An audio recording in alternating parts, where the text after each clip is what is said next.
right, let's do a cheers to the Sobeys and Safely Liquid Beer Release podcast. We ride again. I love you guys. Careful, that cake's hot.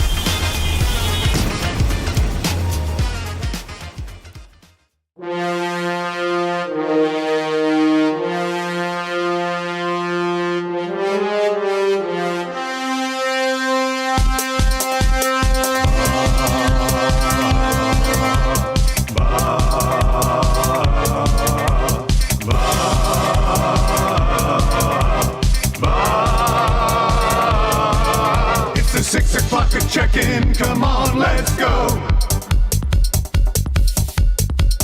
It's the AM Nasty Big Hello. It's not static, AM radio. It's the Cool Ben Red Hot Nielson Show. Let's go.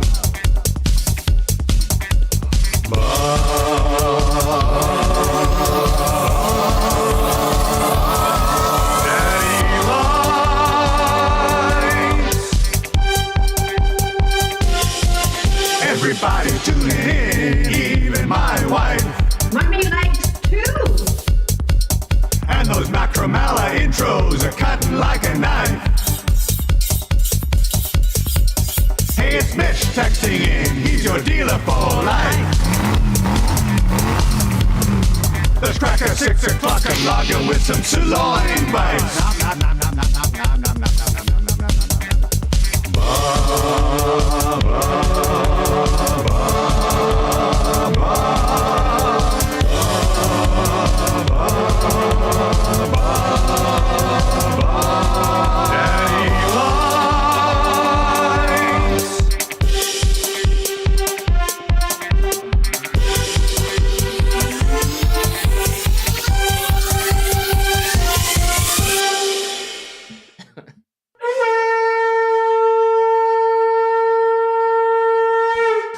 .05 and happy Tuesday morning. Hello on a Creed Tuesday, Tombstone Tuesday, Tommy Tuesday. As Hello. It is here. Tom Gazzola in the chair as well. Lieutenant Eric with you. It is the Nielson Show presented by Southport Chevrolet. Drive a little, save a lot today out in Fort Saskatchewan. Daniel, Claire, and the team. Go see them or online at www.southportchev.com. YouTube Trev as well. Manning the controls. Happy shortened week Tuesday, of course. Hope you all had a good family day weekend. I know we here at EST, the family, the Nasties, the extended family, having quite a weekend down at the Shamrock Curling Club. Yes. More on that as the show trucks on. But as you see in the title, if you are watching on YouTube this morning, Craig Button, Joaquin Gage, and Canada USA Final Bound. That is the flavor. That is all we are talking about. It is Four Nations. We've got the fever. We are right in the fever. No mustard plaster will cure this, will it, Tom? No, I guess not. We're fully in it. Even so much so, Dustin Nielsen is doing a planes, trains, and automobiles to Boston, actually to New York today. Yes, as he was supposed to go Sunday after the PWHL extravaganza here in town. Obviously, the weather. I mean, there was a plane flipped over for crying out loud. Oh, man. This is wild stuff. Yeah, bad day for air traveling in Big our storms. nation. Yeah. What the hell's going on with planes right now, by the way? Not to get that's, into that too much, but I think Maddie said he'll get to that in the hangout later today. Yeah. I'll politely listen. And then, Dustin's on his way. That's why you're here today. Yes, exactly. And thank you for your time. I'm more than happy to be here with you guys, and it's an honor and a pleasure as always. Now, yes. Okay, I was just gonna say about the air travel.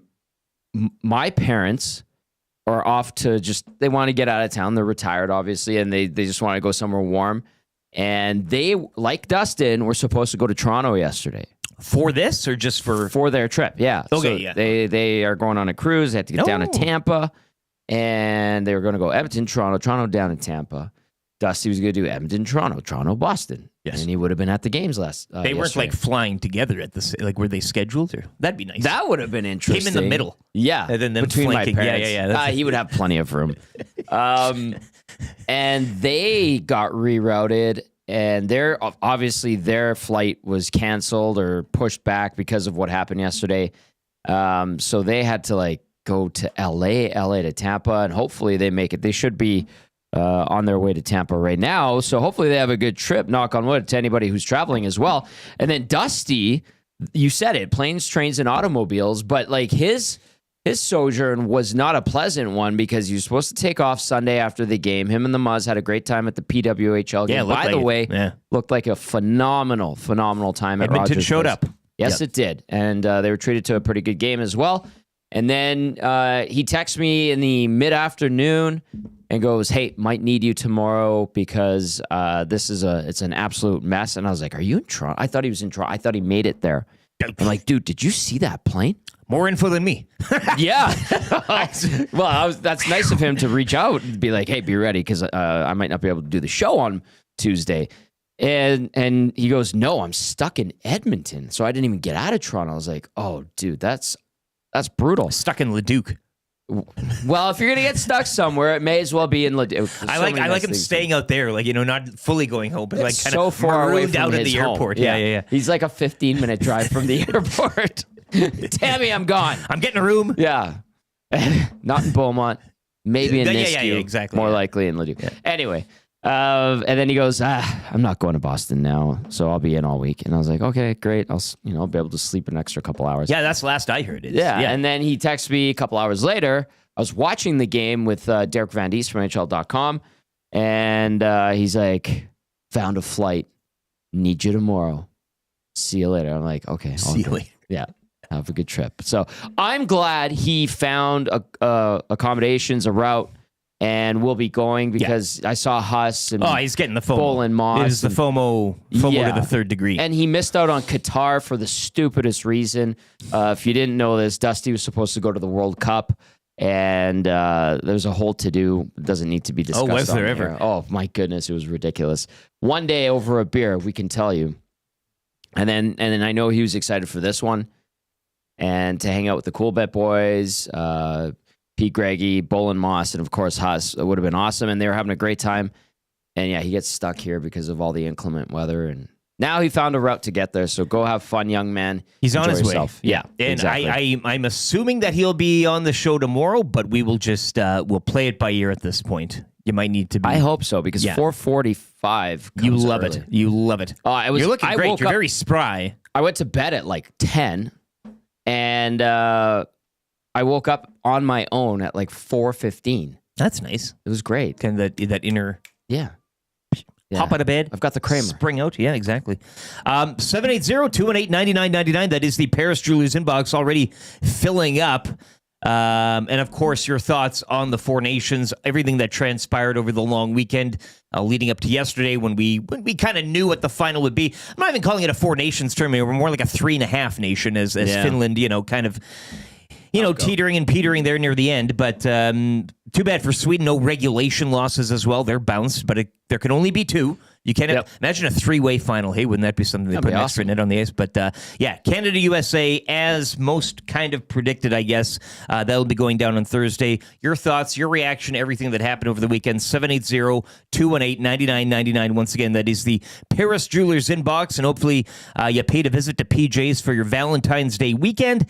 And they treated you right. Also, text of the day today, $20 to A&W. So get on that. They got that Buddy Burger, Buddy Bundle right now, $6. Buddy Burger with cheese.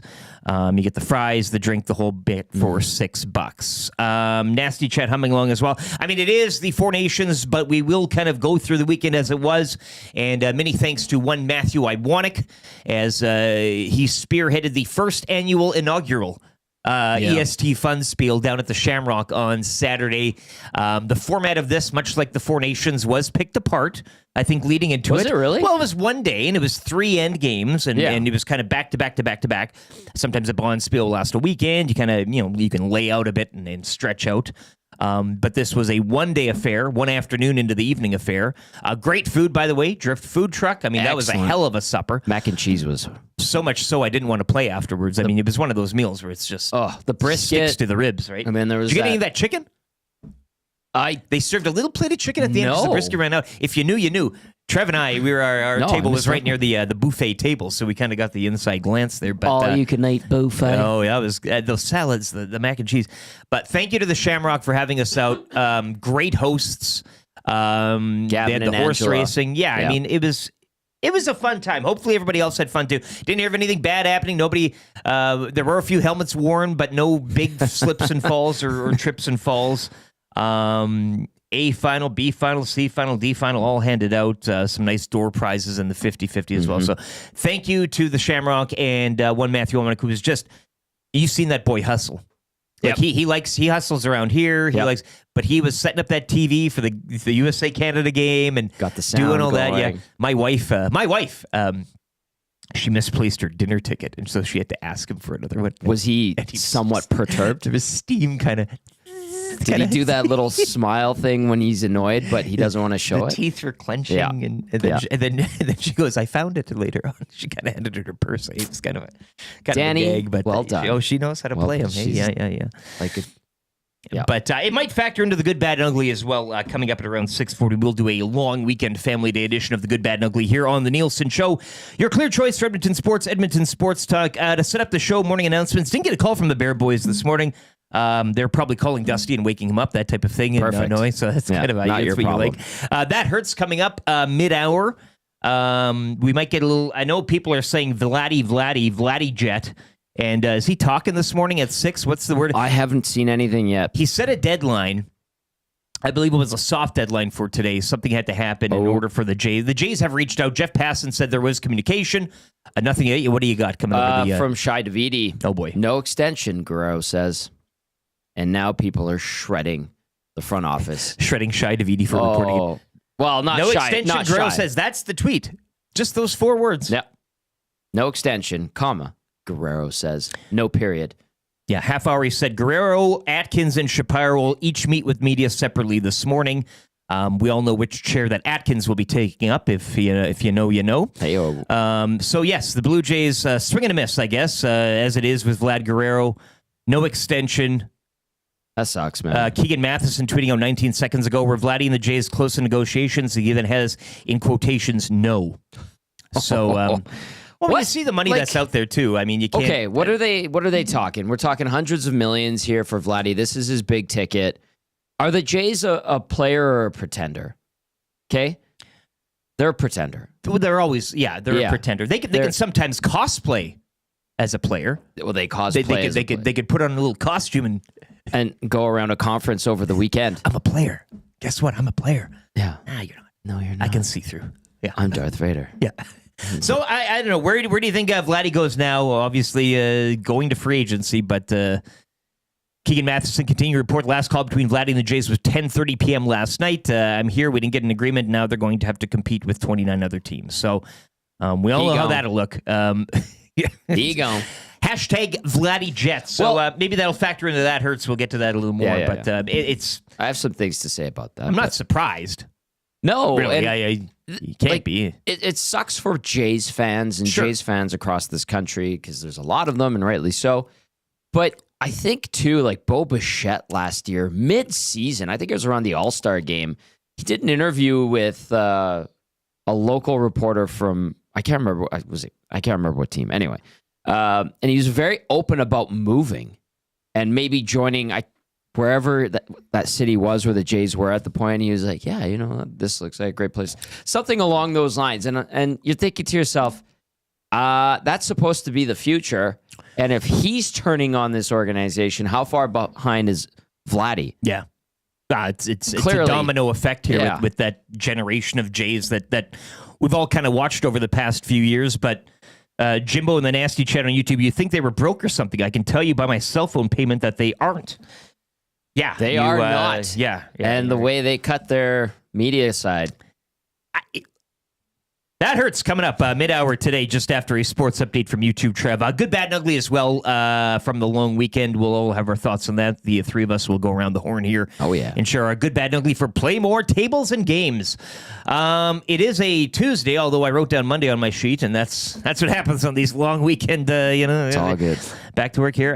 Tuesday, February 18th, we'll have Craig Button. He will be our hockey insider analyst this morning, brought to you by Pro-Am Sports. We'll get his thoughts on everything that transpired over the weekend for Four Nations and set up what's to come on Thursday, which, again, should be a delicious, probably not the same as we saw, though, Saturday. I mean, No. word of warning. I mean, that was kind of your exhibition to the final, would you not say? Phenomenal But get it all out of you. Yeah. And now you can't be horsing around now when there's a final to be won. This game will be fast. It'll be physical, but not like that. Yeah. And it'll be great hockey. Even that Sweden-USA game yesterday, the pace was phenomenal. Well, Sweden, and it's a shame that there was not something still, and not from a Canadian viewpoint, but something still on the line, I guess. You know, in that. That's true. But And they still... great players, created great hockey because they wanted it. Far cry from what we saw at the All-Star Well, game. you're wearing in the Trey Koner and the whatever emblem you got on your, you're fired up a bit more, and that leads into Fired Up at 7:15 following Craig Button today for Gemco Fireplaces. CoolBet, we'll take a look at our betting partners at CoolBet. Of course, as mentioned, Dustin Nielson on his way to Boston. Some sort of dog sleigh contraption probably right now. He's probably somewhere near Minot, What a town. trucking it through. Oh, Yeah. you're telling me, baby. Oh, yeah. So we'll take a look at the final early. I think CoolBet will probably have some things up. Maybe we'll get Tom's thoughts on a goal score or something along those lines. Yes. Weekly Confessions, also known as the YouTube Trev segment. We'll have your confession. If you have any confessions as well, Don't brought shake to you your by head. Spectrum Rental. He said that last week. He's like, I don't have a confession. Well, maybe I do. And then he says confession. And it was the nose. Oh, I was listening. I was not surprised, So but he'll have still something surprised. he'll drawn up. I know probably a few of you have something from the fun spiel as well, but we'll all share our confessions at 7:30. That's ahead of the Fan Zone at 7:40 for fans first. Might touch on a bit of the PWHL showcase in Yes. there as well. I know Zachary, I don't know how he scored like third row seats. He knows. He somebody. knows. He must know somebody. Eh? I think he made a lot of connections. He was networking on Friday night That's- at the Bonspiel, yeah, or that's- Saturday yeah. at the Bonspiel. Pardon me.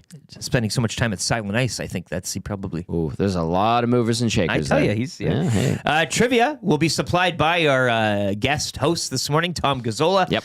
So be ready for that. $25 to Mr. Mike's on the line at 8 o'clock. 3 questions to many. Joaquin Gage as well for Pro-Am Sports at around 8:30. We'll get his thoughts on the Four Nations and the EST Fun Spiel. He was on the Pebble a bit. Hey, Him and Belzy comes in late. yeah. Joins Joaquin. Yeah, I got him a cup of coffee.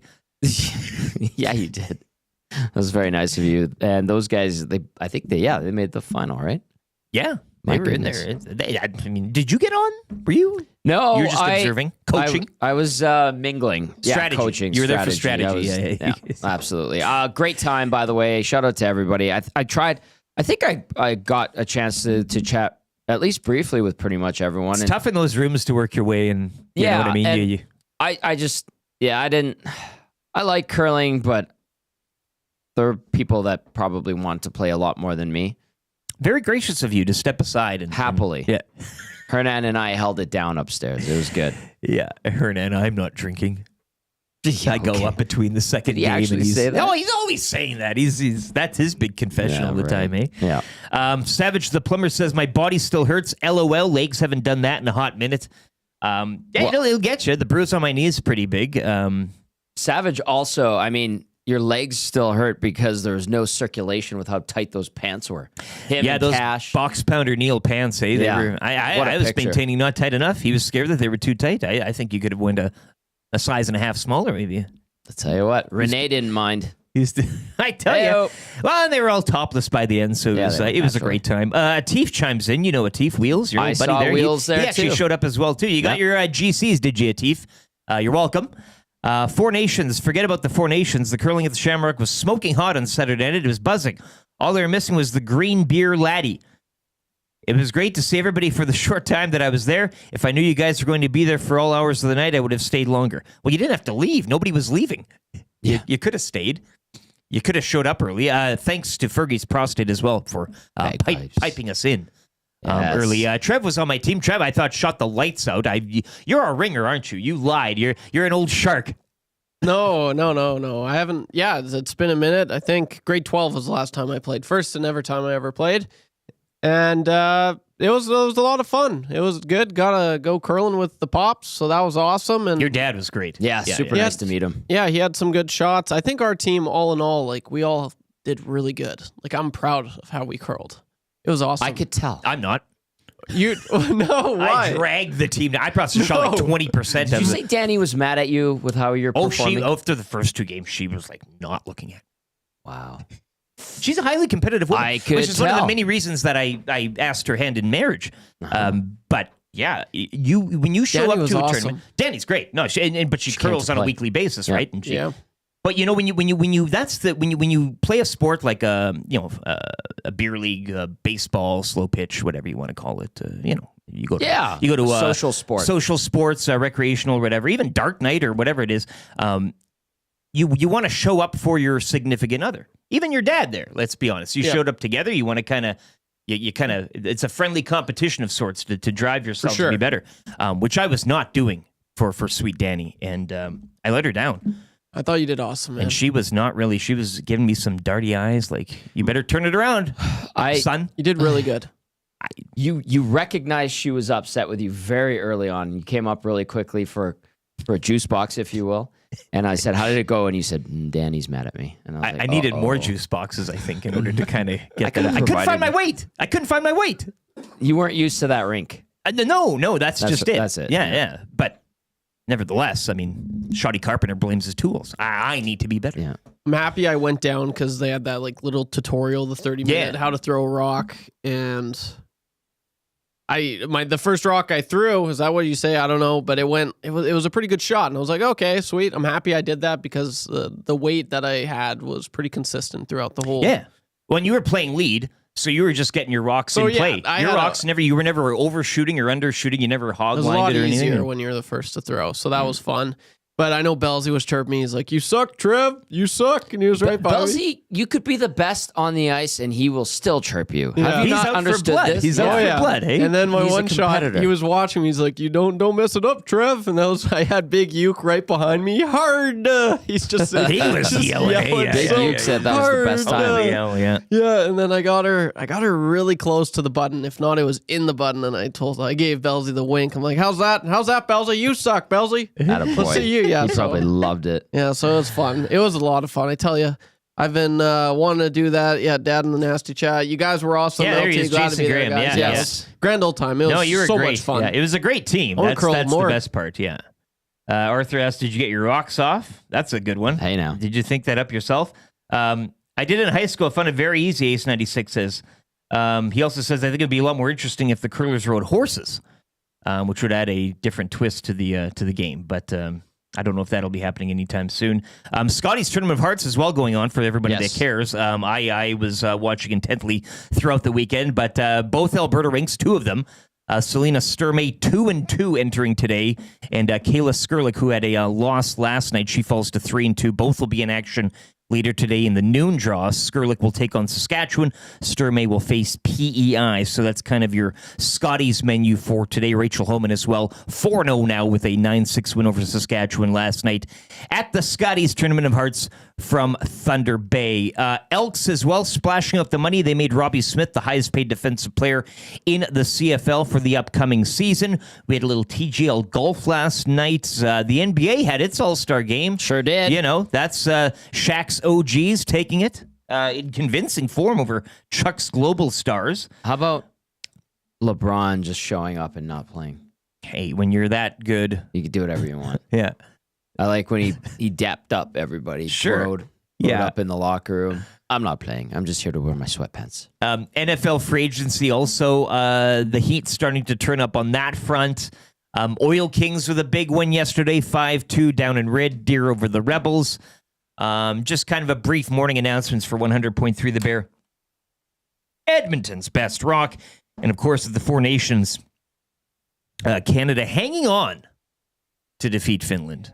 It was Yes. a little dicey. little Pepto-Bismol-esque near the end there, but I mean, Acid whatever. reflux, Yeah. indigestion. We'll get thoughts on the lineups, your thoughts on goaltending, the whole bit. Cooper's tinkering throughout the tournament. The return of Cale Makar, obviously, is a big boon for that team, and you can tell when he's in and when he's not, and how He's no Thomas Harley. different it makes. Well, you know, who is? Just one. There's Thomas only Harley. there's only one Thomas Harley. That's how the chant goes, if I do recall. And then, of course, the USA, a battered USA squad falling in a meaningless game 2-1 to Sweden. Sweden, of course, exiting the tournament without suffering a regulation loss. And, of course, the big Vladdy news this morning. So lots to get to throughout the show today. I think we got a fairly good one for you coming off a holiday Monday, Family Day Monday. Hope you all spent it wisely and nicely. I know it's warming up, though, this week, right? Yes, big time. This February and the latter part of January has been a bit of a bear. Minus 22 for a high today. At least the sun's out. I'll say that. It's nice to have. Not yet, but yes. Well, yesterday it was great. yes. The Minus whole time how when cold it's cold, it was. I don't mind if it's cold, but the sun. Yes. It brings a bit of a smile to your, you get that vitamin. You don't get that gray drab. There's nothing from the worse clouds. than the winter gray. Yeah. Not having it, right? Like Yeah. tomorrow, minus 16, Thursday, 1 degree. That's what we're looking at in the forecast. So fingers crossed. We'll be looking forward to that. Should be a great shortened week leading up to the Four Nations final coming up on Thursday. Well, I guess we'll hit a sports update now if Trev's good to go here. And there you go. I love it. How about the Tombstone team at the they was stole fantastic. the show. Normology, Yep. Grumpy Cat, I do believe, and the rest. They even had real caps in the guns. They put on a show prior to dinner, which was phenomenal. I'm like, what the hell's going on here? The red This is sash and great. everything. Yeah. The poncho, so good. Normology actually contracted tuberculosis. He did. He really He dove really went out into there that Doc and Holliday did the character. bit. Yeah. A sports update here. The fun will continue. If you have any contra requests as well, send them in. It is the Nielsen Show coming to you live from the Popeyes Louisiana Kitchen studio on your clear choice for Edmonton Sports, edmontonsportstalk.com.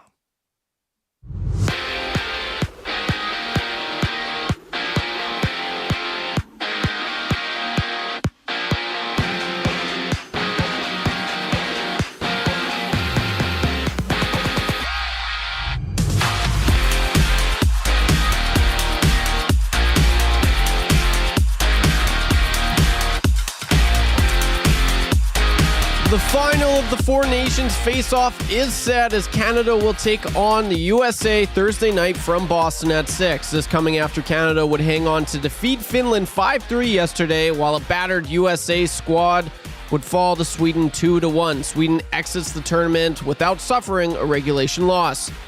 In the WHL, the Oil Kings with a 5-2 Family Day win over the Rebels down in Red Deer. Oil Kings back on the ice Friday when they visit Medicine Hat.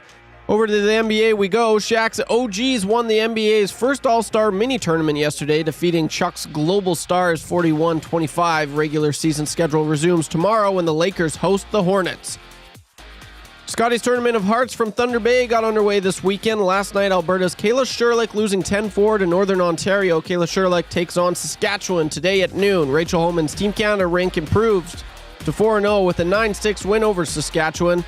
Selena Sturmay's Alberta rink also features in the noon draw against PEI. Skurlick with the 3-2 record, while Sturmay's rink sit at 2-2 entering play.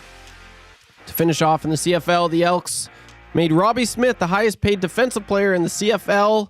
For the 2025 season, general manager Ed Hervey paid $270,000 in hard money with a $276,000 maximum.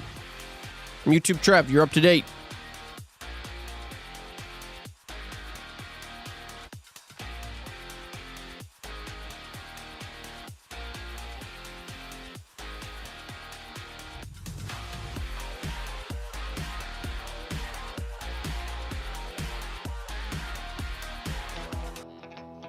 The Nielsen Show featuring Lieutenant Eric.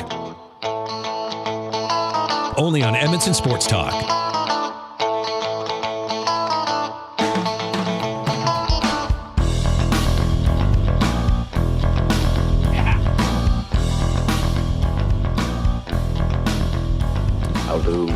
Ooh, 6:32. It is the Nielsen Show. Lieutenant Eric, Tom Gazzola, YouTube Trev with you here, presented by South Ford Chevrolet. Drive a little, save a lot.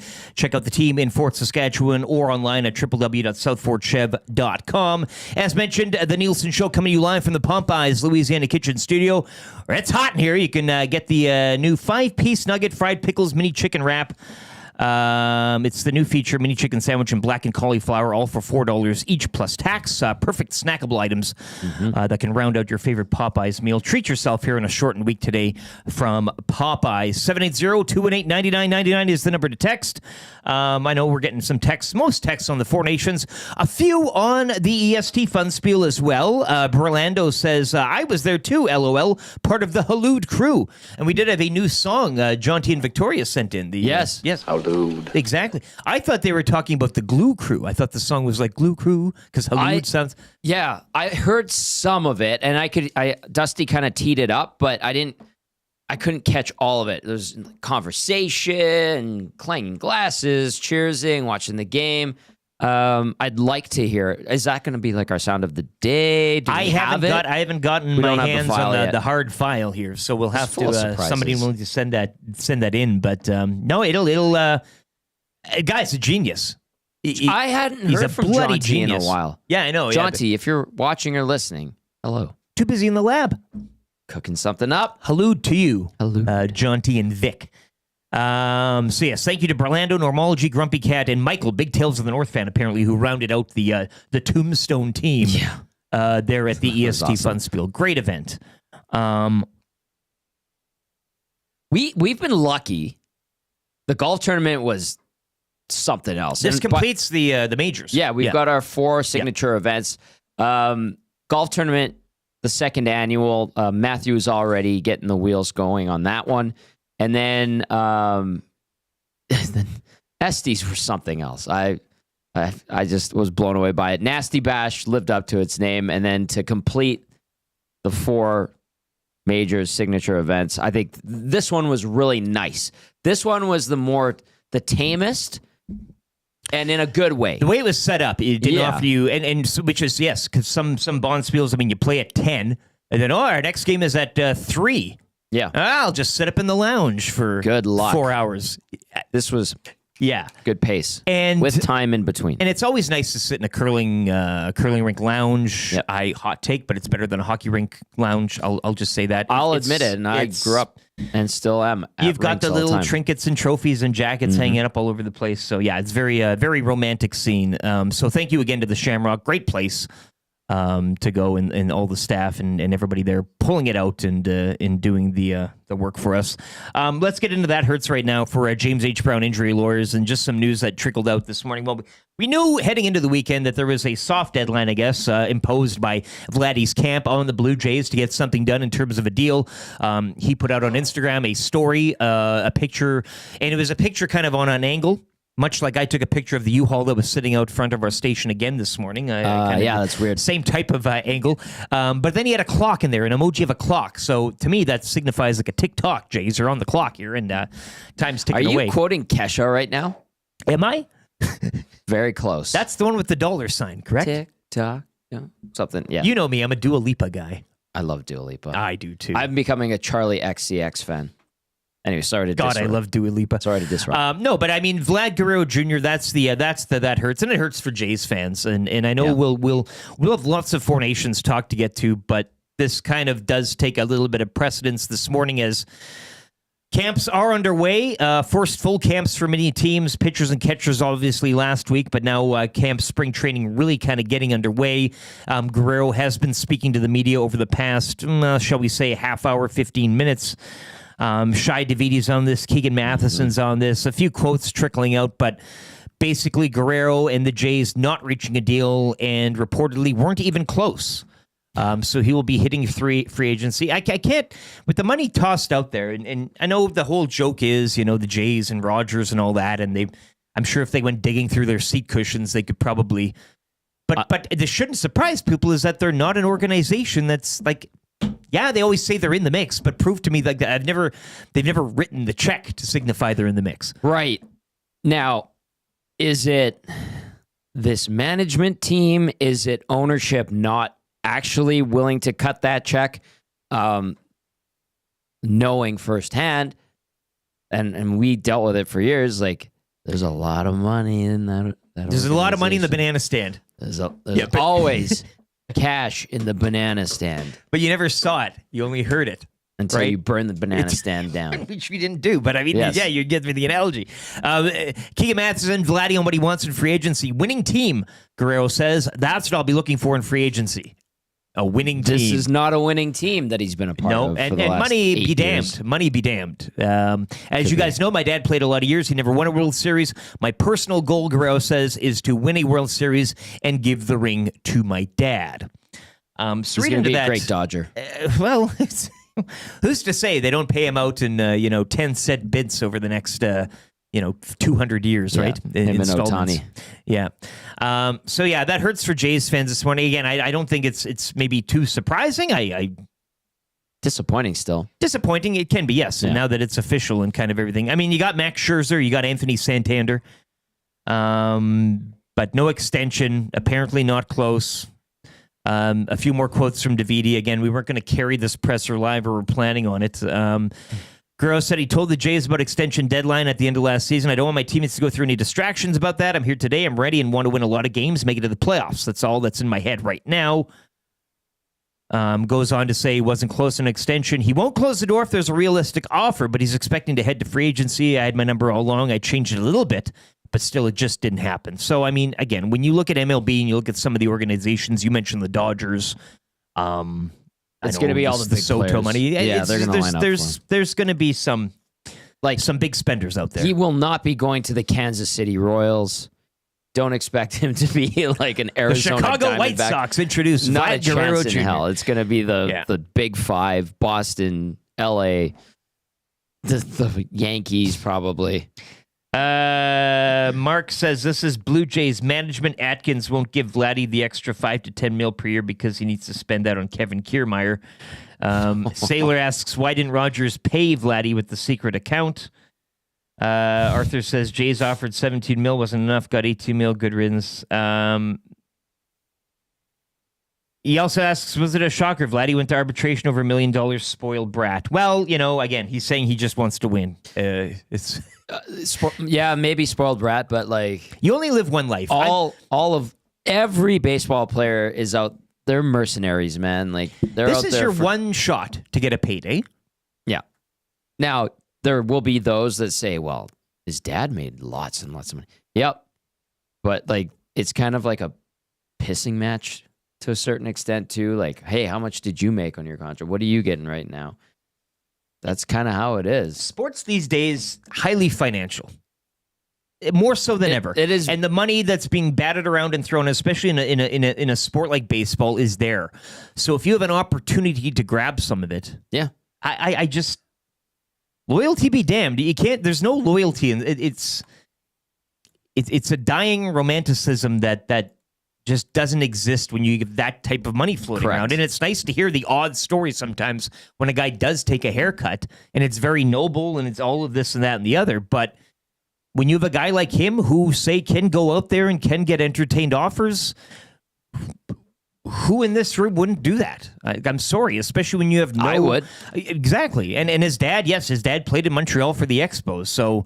You know it's not how like much he that owes means? anything to Canada as a nation. Daily It does, squad. exactly. But some people like to tie that in. I know. Not buying it. Means It does suck for Jays fans, but I can completely understand where he's coming from on this. And if Atkins and the Jays and Rogers don't want to shell out what it takes to be a big-time player in MLB, well, dug your own grave there.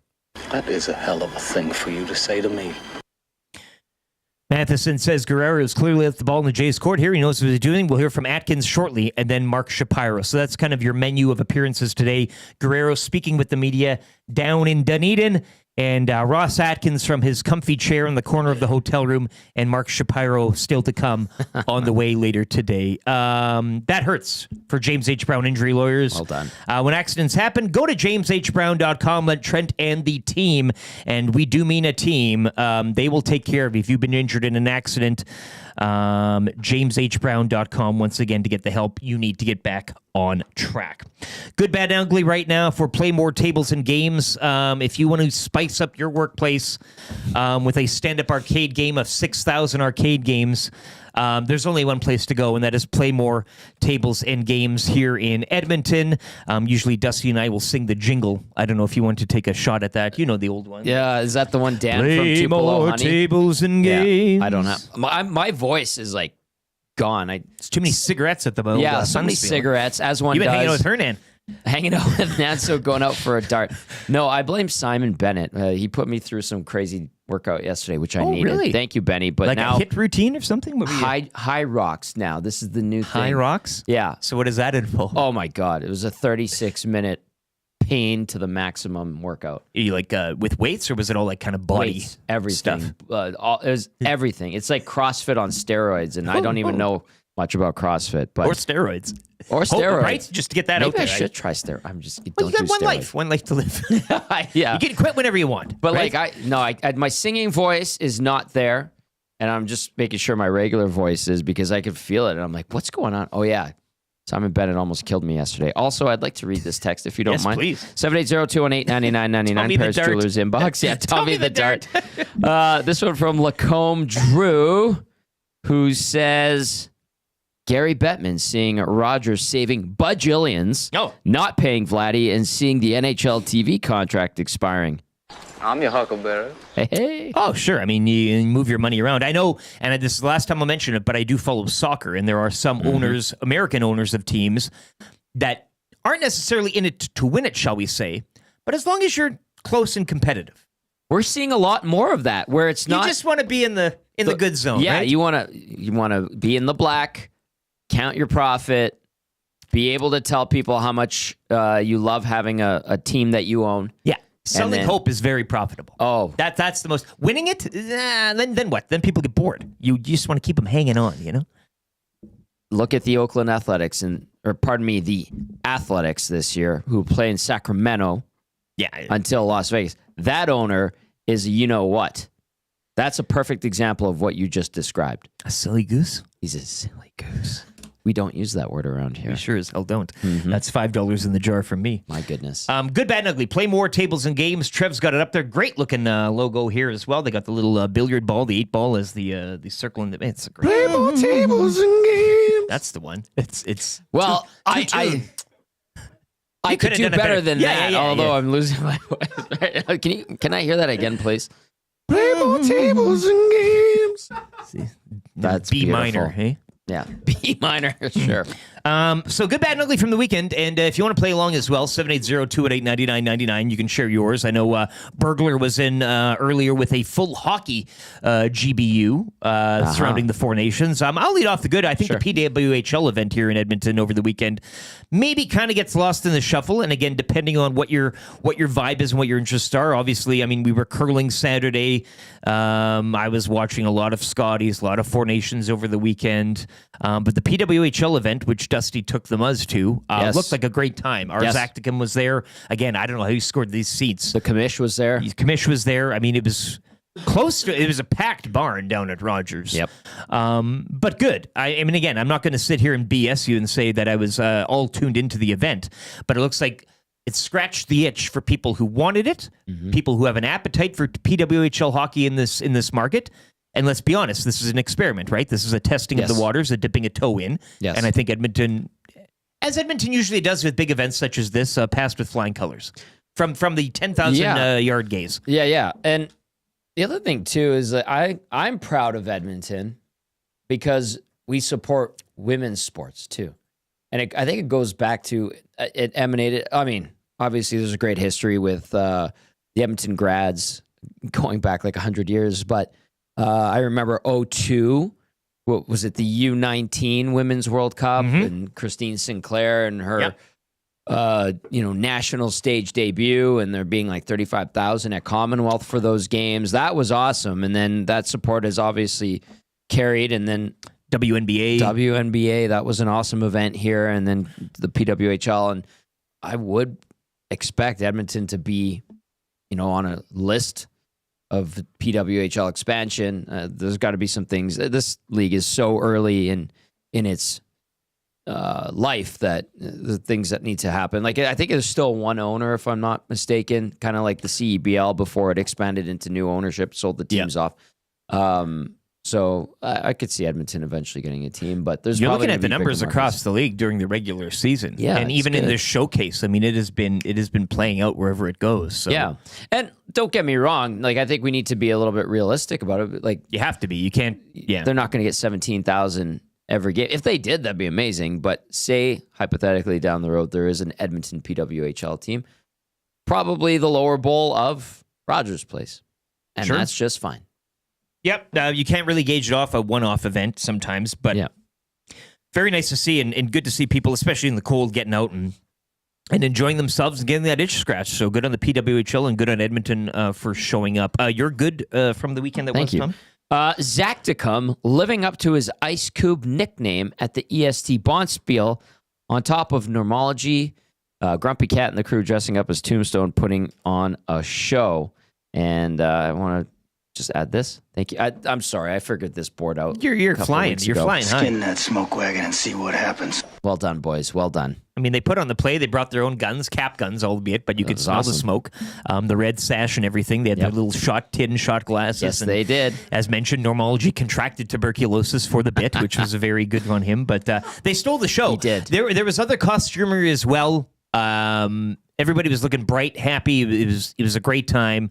And then by the end, the tarps even came off down on the ice. So I know. that was a wild time seeing old Cliffy there, shirtless and Good and the to- boys. Cliff, Billy Fortier. Oh, so good to see him. Seeing Bill and Bruce from CTV. They're Bruce, yeah, who helped us set up our lighting Yeah. here in our studios. Awesome. Just awesome all around. Thank you to everybody because that was fantastic. Trev, do you have a good from the weekend that you'd like to share?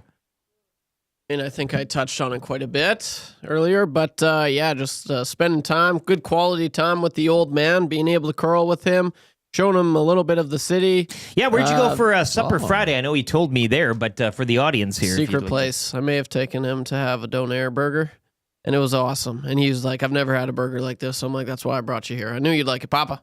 I knew you'd like this. So yeah, he loved it, and it was great.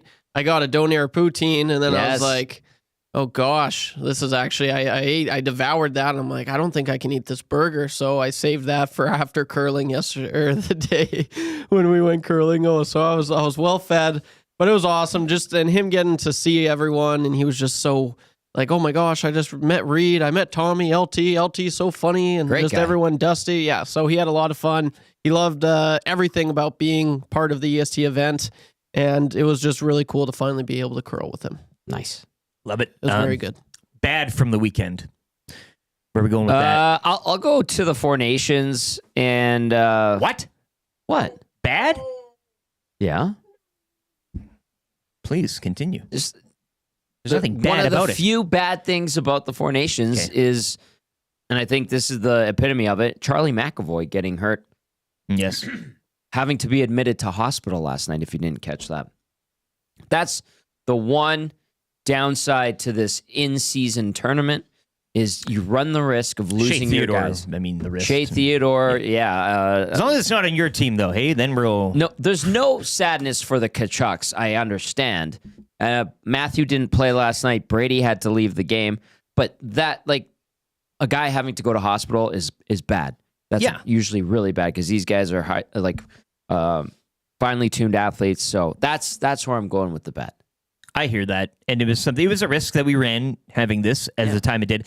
I do find it funny though. Everybody is bitching about the time of the season that this tournament is being held. It almost, in hindsight, right now, and I know we're not completely done it, but with the NBA having its break, All-Star break, that kind of the volume lessens from that league, stateside as well. I mean, they're still they love their hoops and everything, but.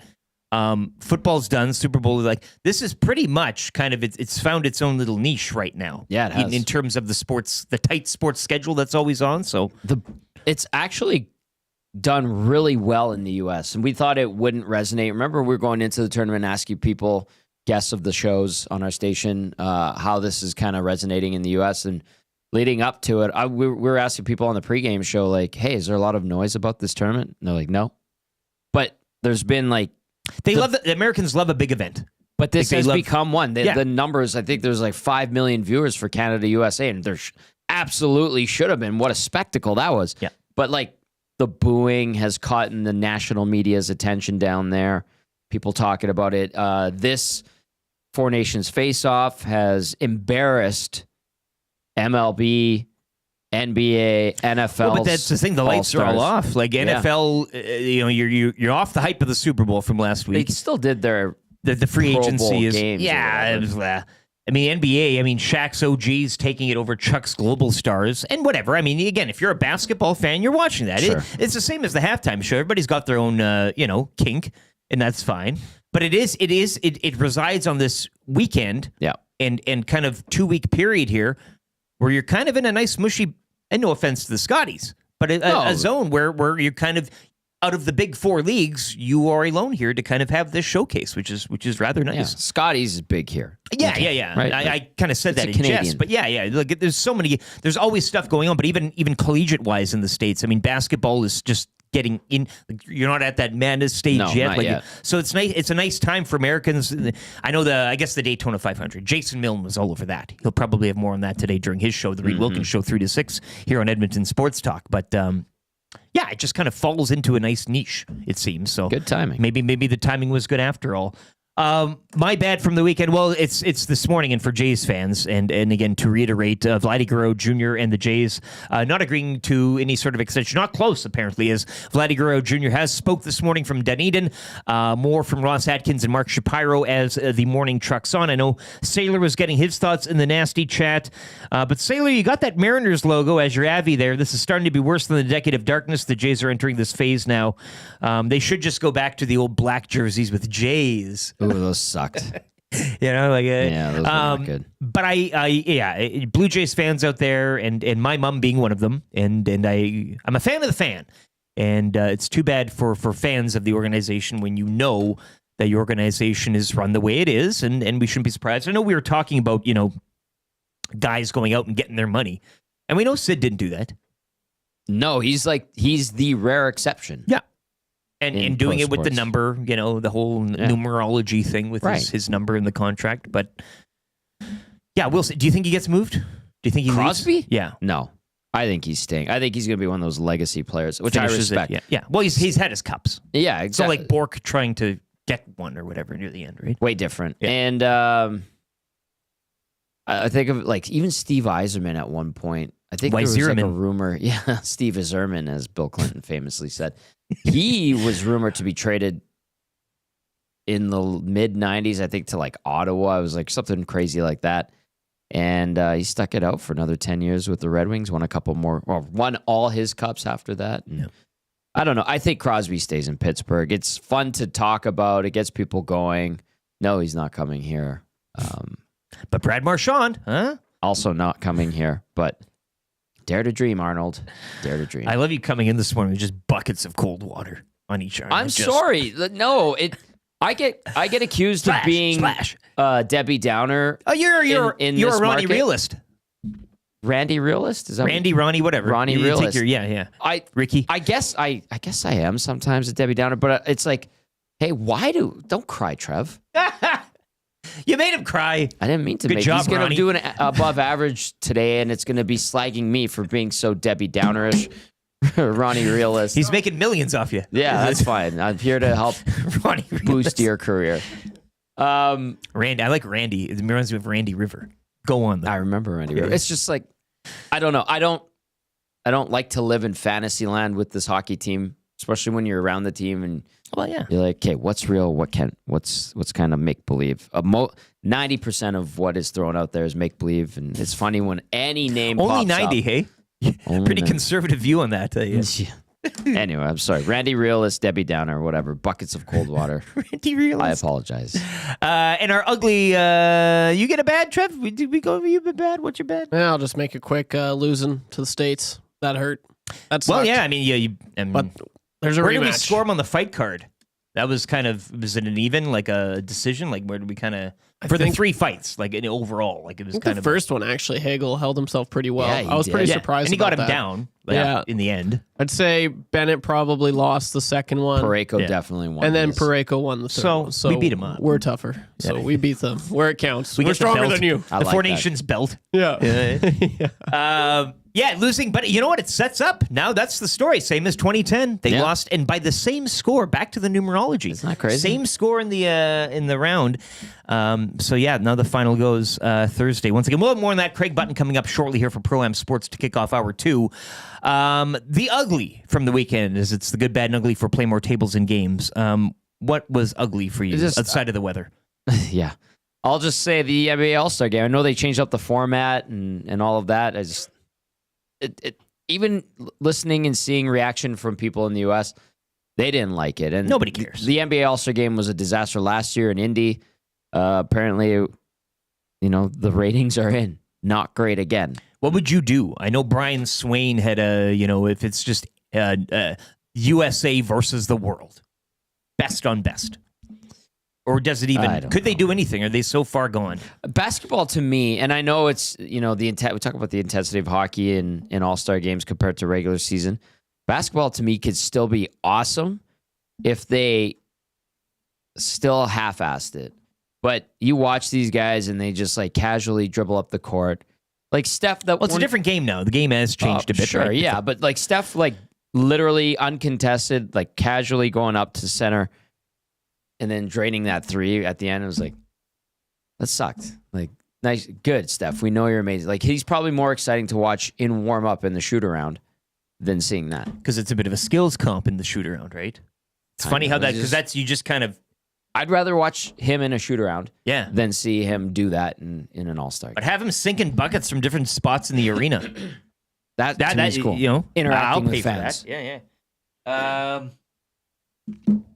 Sheldon on a parts desk says, "Hey boys, I'm a legit basketball fan, and even I didn't realize it was NBA All-Star Weekend. That league's in some trouble." Sheldon from the shop.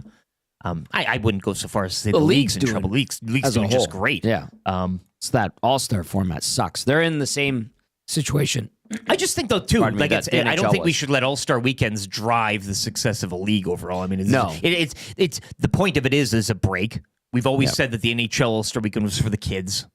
I mean, just have your break, have a few laughs with your. It's a schmooze fest opposing. Too. Yeah, exactly. Lots of great gift baskets. Sure, yeah. A lot of handshakes. A lot of with the greasy palm. With the bill. Yeah. Yeah, that better be $1,000 bill.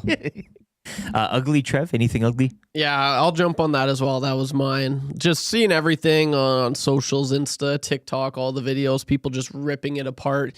You've got Wembanyama and CP3 doing the skills, the one skills competition there, and they're just like throwing the balls because they ended up getting disqualified, which was kind of ridiculous because they were going for time, so they weren't even participating. Then you got Mr. Beast, who was like, "Oh, let's do this thing. If a fan gets a half court shot before Damian Lillard makes 3, he wins $100,000." And he's like, "Hey, Shaq." Charles, like, come on, let's come motivate this kid here. And then it was just birds, or crickets. You just hear crickets. Like, no one was interested in this event. It was tough. I mean, everything about it, all the highlights I saw, it was pretty rough. Mm-hmm. So it is certainly, every year, it's the same thing, though. They need to change it up. They change it up, but it's not what the fans want. So I don't know where they go from here, but it was tough. It was very ugly, I'd say. My ugly will be Finland at the Four Nations. It's too bad that I don't even mind a Four Nations of these nations. I know that everybody was snickering and whatever, and you could argue that maybe a few other countries or nations should be playing in this to even a Team Europe to get a guy like Draisaitl, and maybe not fully a Team Germany based on the top heaviness of it, but you could find a collection or a meld the others, Team Other. True. But for Finland to come into this tournament, we all knew that where they were health wise wasn't the best. So I feel like, and again, Sweden, full marks to them. No regulation losses, those 2 overtime losses, full marks to them. They showed up without Markstrom. Yep. But for Finland, it was kind of tough, which is why I kind of say like it was more of a 3.5 nations. And that's fair. You know what, though? The NHL actually did a good thing by announcing the 2028 World Cup. And this is a good appetizer. They mashed this together. Oh, yeah. This was supposed to be a couple of years ago. It was supposed to be last year, actually. It was supposed to be a World Cup. They had to push it back to I hate Russia. the phrasing, but it is what it is. This is what it is. And it has been entertaining, fun, and has brought a positive light on the NHL, which is fantastic. And it's just making us salivate for the Olympics next year. Absolutely. And that's very positive. Yeah. It's the olive in the The martini type. Stir that tastes baby. like the drink, but it's not. And then you Not shaken, but stirred. I don't know, I'm going with that one. But yeah, that's the opening hour of the Nielsen Show here. Dustin Nielsen on his way to Boston. He will be there with the Cool Bet Boys, Huss and the gang for the final of the Four Nations coming up on Thursday, 6 o'clock, USA and Canada, part 2. And we'll have more on that as the show rolls along. Coming up next with our EST hockey analyst, Craig Button. He'll join us of TSN. Lieutenant Eric Tom Gazzola in for Dustin Nielsen, and YouTube Trev as well. It is the Nielsen Show presented by Southport Chevrolet. I love it. Drive a little, save a lot. That conch going out to the fine folks at Southport Chev. You can check them online as well, www.southportchev.com. YouTube Chev's got a sports update here for Nisku Glass. We'll be back with hour number 2. Craig Button leading us off here on your clear choice for Edmonton Sports, edmontonsportstalk.com.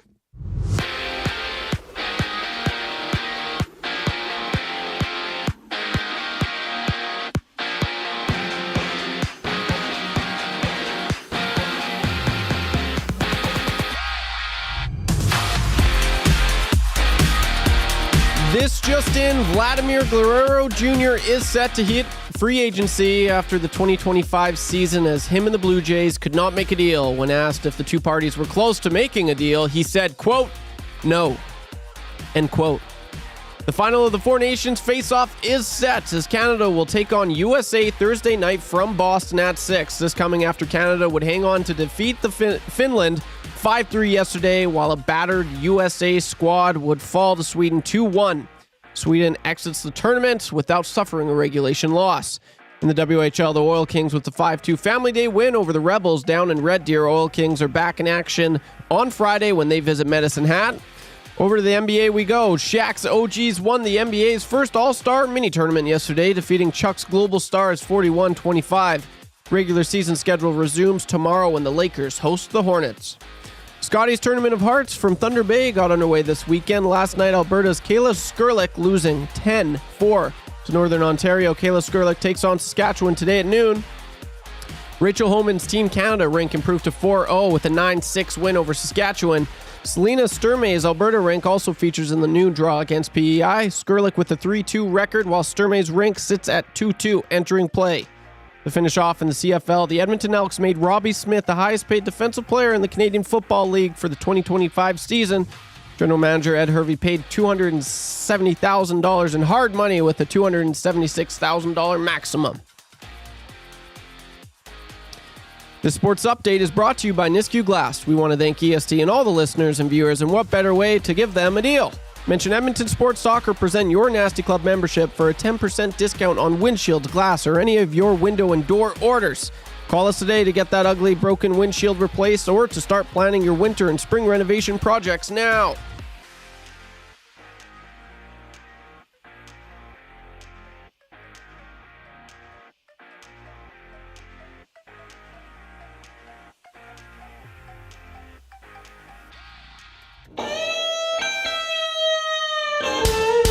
It's the Haloo Crew. Normally, my show was happening. Here we go, gas station brew. Money Orlando, got one too. It's the Haloo Crew. Don't ask what second mind I do. Intellectual feels that screw. They can churn you with that glue.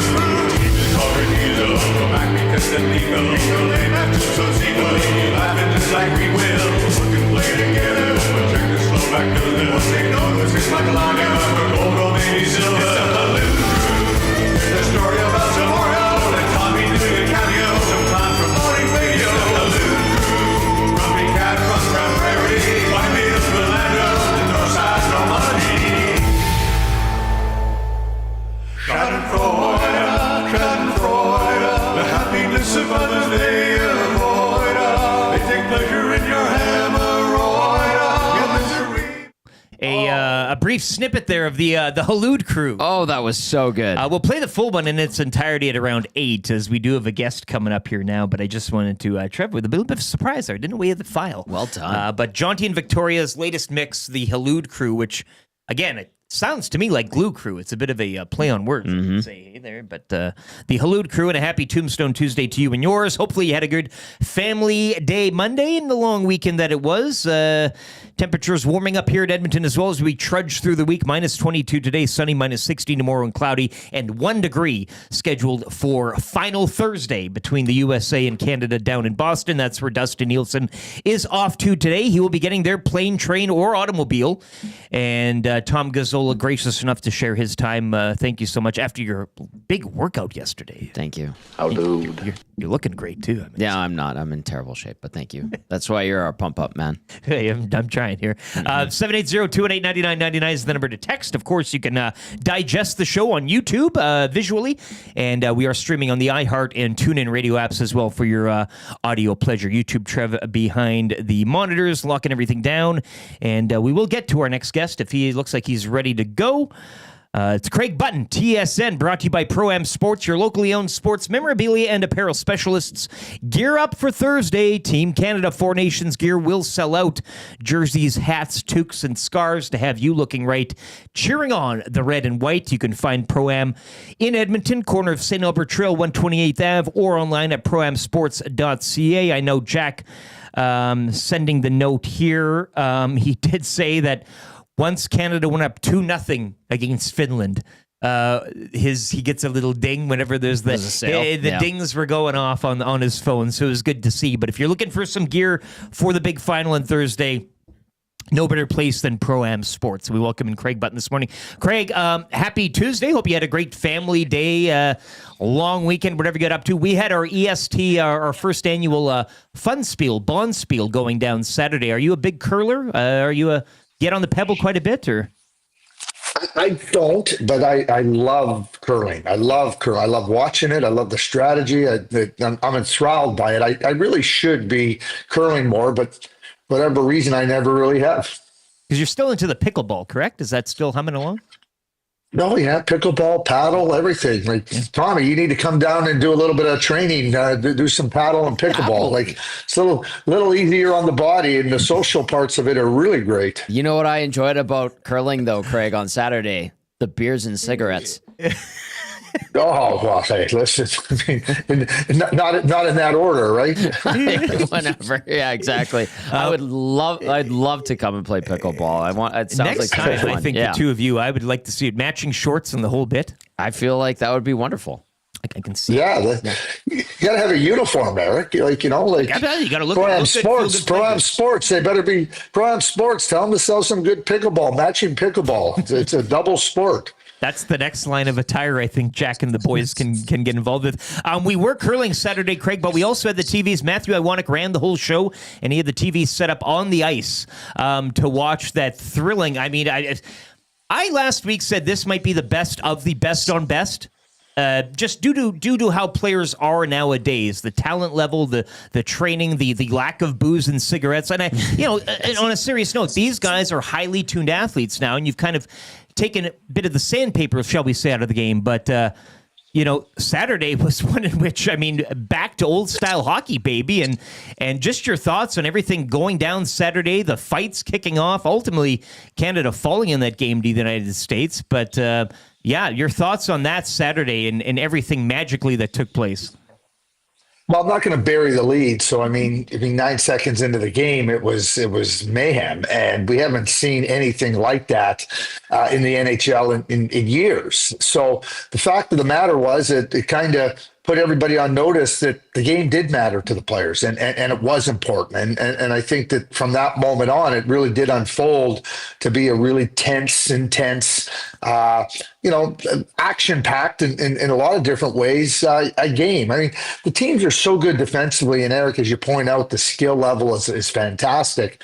Add to the fact that they haven't had a chance to do best on best in almost 9 years. So you put all of that together, and you get what, and I don't think it wasn't spontaneous combustion. It was like, let's go. Like, I mean, Hagel talking after the game about, he says, oh yeah, he goes, you think I'm going to back down to that? Sam Bennett isn't backing down, Parakoing. So I think it was a game that delivered, and it delivered in so many different ways. What was fascinating about there was only one penalty each after that mayhem at the beginning of the game. It didn't like really. There was physical play, there was hard play, but it didn't really result in anything like that. What you would say, oh boy, look at that chippy, look at that slash, look at that high stick, look at that charge. It really settled into really good hard hockey, and it's always interesting to me, and as we get to it now. We got a game on Thursday, and the U.S. has talked about. I mean, we've all talked about how the U.S. has become better, the quality of player, they have superstars and everything. If they don't win on Thursday, nothing matters for them. All the pressure is on the USA on Thursday, in my view. All the pressure is on the USA because they believe that they're ready to ascend to the summit. Well, okay, here's your chance because Saturday just becomes another game in international competition that, yeah, you won, but you didn't win when it mattered. I'll throw this at you, Craig. Speaking of the U.S., and we saw that Charlie McAvoy had to go to hospital last night. Brady Tkachuk left the game. Matthew Tkachuk didn't play in the game. If you're Canada and you're a fan of the Canadian side, you're salivating at the thought of Thursday being somewhat advantageous due to this news. But if you're a GM and that's your guy, and you could even, like if you're Kelly McCrimmon, Shea Theodore's week to week, as it was announced after he went down, and then McAvoy going down, are you kind of losing your mind in this scenario, or are you still caught up in the moment and being a fan of the game? Yeah, well, I don't think there's any question that the managers are fans of the game, Tom. But when you see one of your own players go down like that, they're going to be out. It might be a little bit different for Kelly in Vegas because they're going to be in the playoffs. Mm-hmm. For Don Sweeney with the Boston Bruins, they're fighting for their playoff lives. Losing Charlie McAvoy is a huge blow for them. And so, yes, you have to be concerned, when you see these players. I mean, you look at the Swedish team and the Finnish team. Now they're done. All the managers that have players on those, they're happy. Their players are returning. They're going to be a little bit rested. And here's the other thing about it too, Tom, is that Thursday's game's not going to be any less intense. Yeah. It's not going to be any less intense. And then Saturday, you're right back. The Oilers play at 1:00 on Saturday afternoon in Philadelphia. And Sunday as well. Back-to-backs, yeah. Right. Back-to-backs. So that's 3 and 4 for Connor McDavid, right? And so you start to factor in some of the challenges. And like I said, for Vegas, it's a little bit different. For Florida, it's a little bit different. For Ottawa, not having Brady Tkachuk, that's a big blow. For Boston, not having Charlie McAvoy, it's a big blow not to have Theodore or Matthew. But their places in the playoffs are pretty much secure. Mm-hmm. For the teams that are fighting for playoff spots, that becomes a little bit different. TSN's Craig Button joining us on the Nielsen Show. Lieutenant Eric Tom Gazzola with you here on Edmonton Sports Talk. Just going off that theme and given the batteredness of the USA lineup heading into Thursday, is that kind of where you're leaning as a difference? I know goaltending has been a hot topic of discussion for Canada and Jordan Binnington. Obviously, this is the guy now. I mean, you're going to go, but that's a place, Boston. We know what he's done in a one-off game before with a championship on the line. You've then got Connor Hellebuck, who is the capital X, I guess you could say, of X factors perhaps in this tournament. So where do you kind of see Thursday being decided? It'll be chippy, yes, as you said, but I think they've kind of gotten they've sussed out of all the fights. I wouldn't expect 3 fights to start another game, but is it come down to goaltending then, I guess, on Thursday night and boil down to? Well, think about just big games. Think about big games when you get to this moment. In more cases than they're low-scoring games. Last year, Game 7 of the Stanley Cup Final, it's a 2-1 game, right? It's a low-scoring game. I mean, you look at the Olympics in 2014, it's a low-scoring game when Canada wins the gold medal. It's a low-scoring game on Saturday because the goaltenders are that good, and the teams are that good in terms of playing there's just no room out there. So, I'm just going to put the injuries aside right now. When I see what Canada has done in previous years, and we say this, we start off the tournament. Who's going to play with who should have been on the team? Who's not on the team? Can you believe they didn't name this team? That's what happens in Canada. And that just speaks to the passion of the Canadian hockey fan. But one thing that Canada has rarely does how their lines start or how they get going in their line setup, does it finish like that.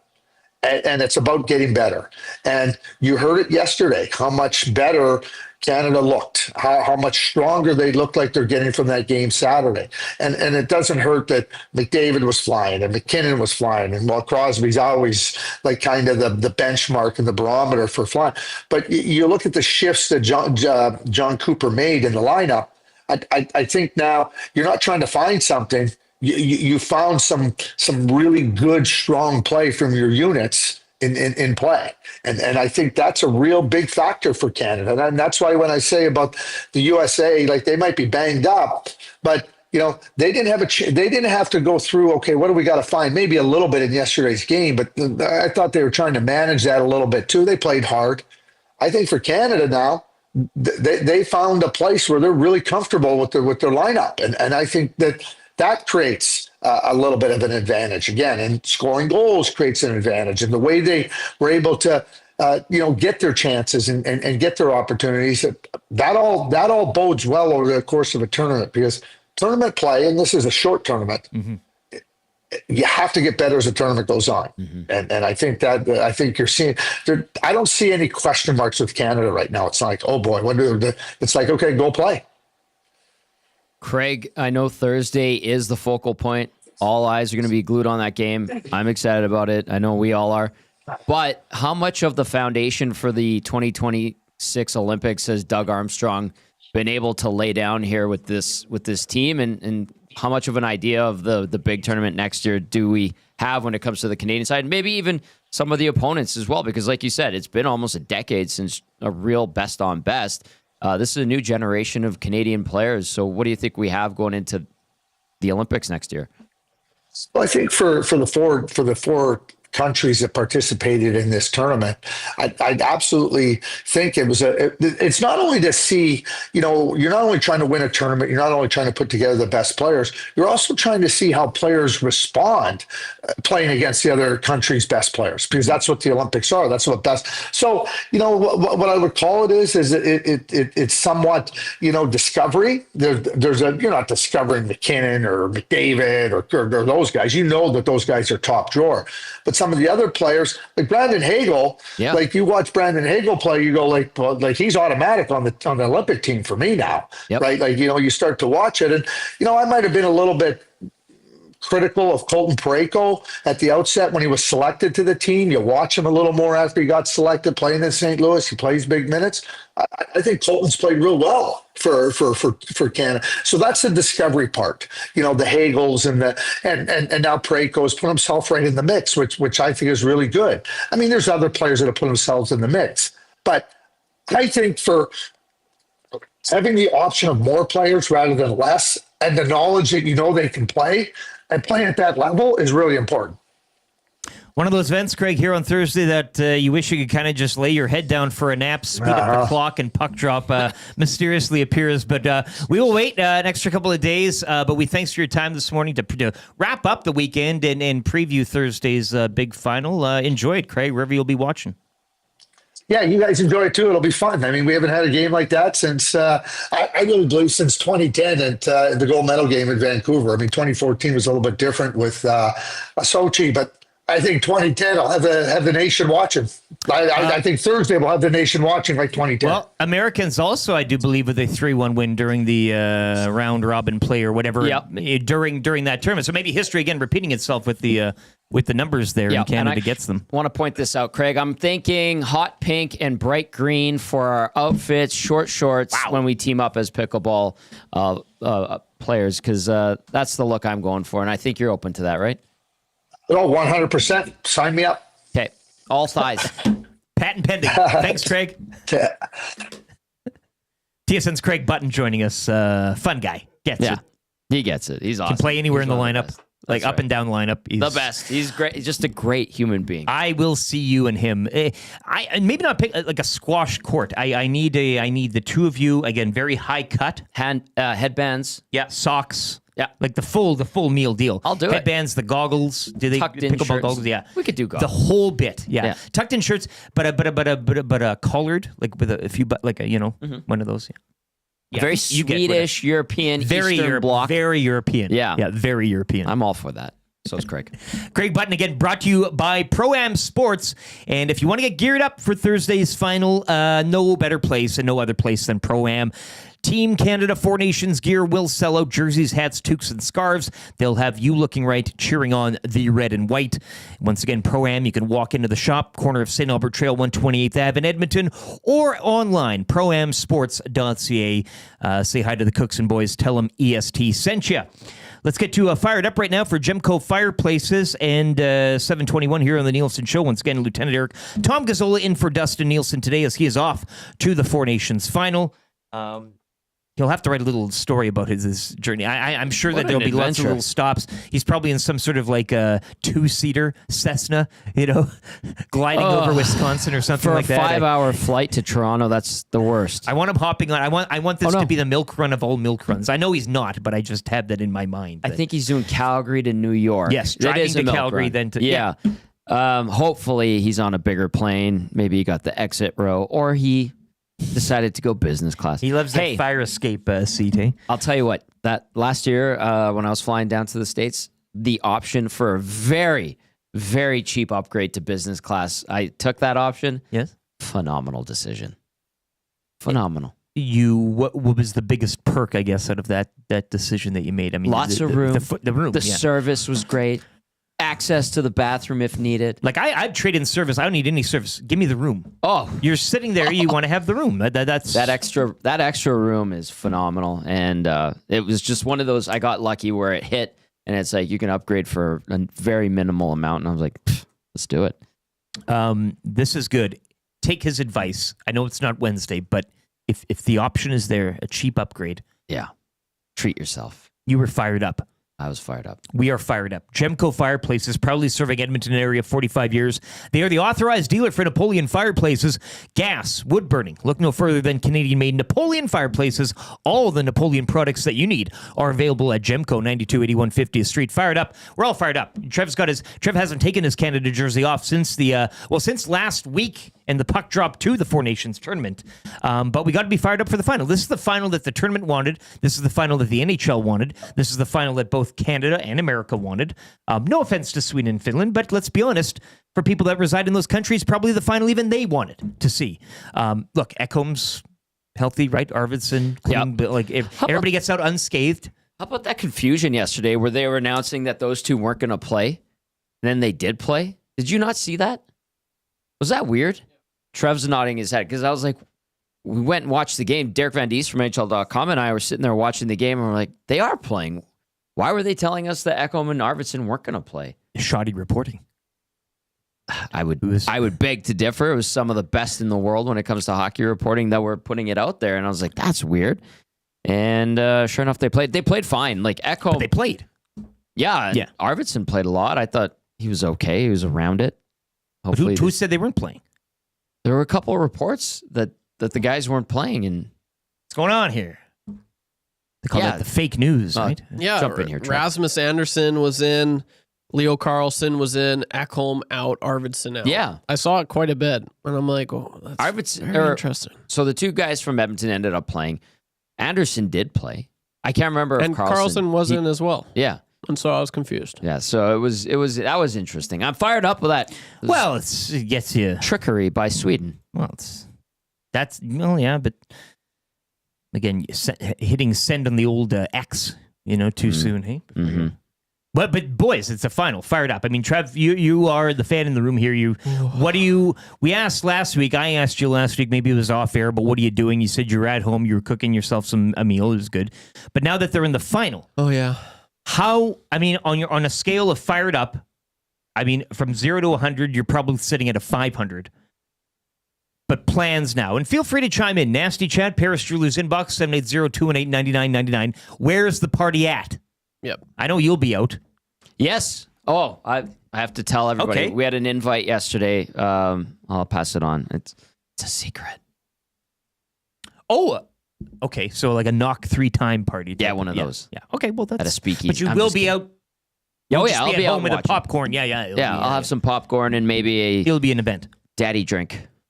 A juice box. Something like that. Trev, plans. I'll be going out for this one. I'll be going out with my best bud.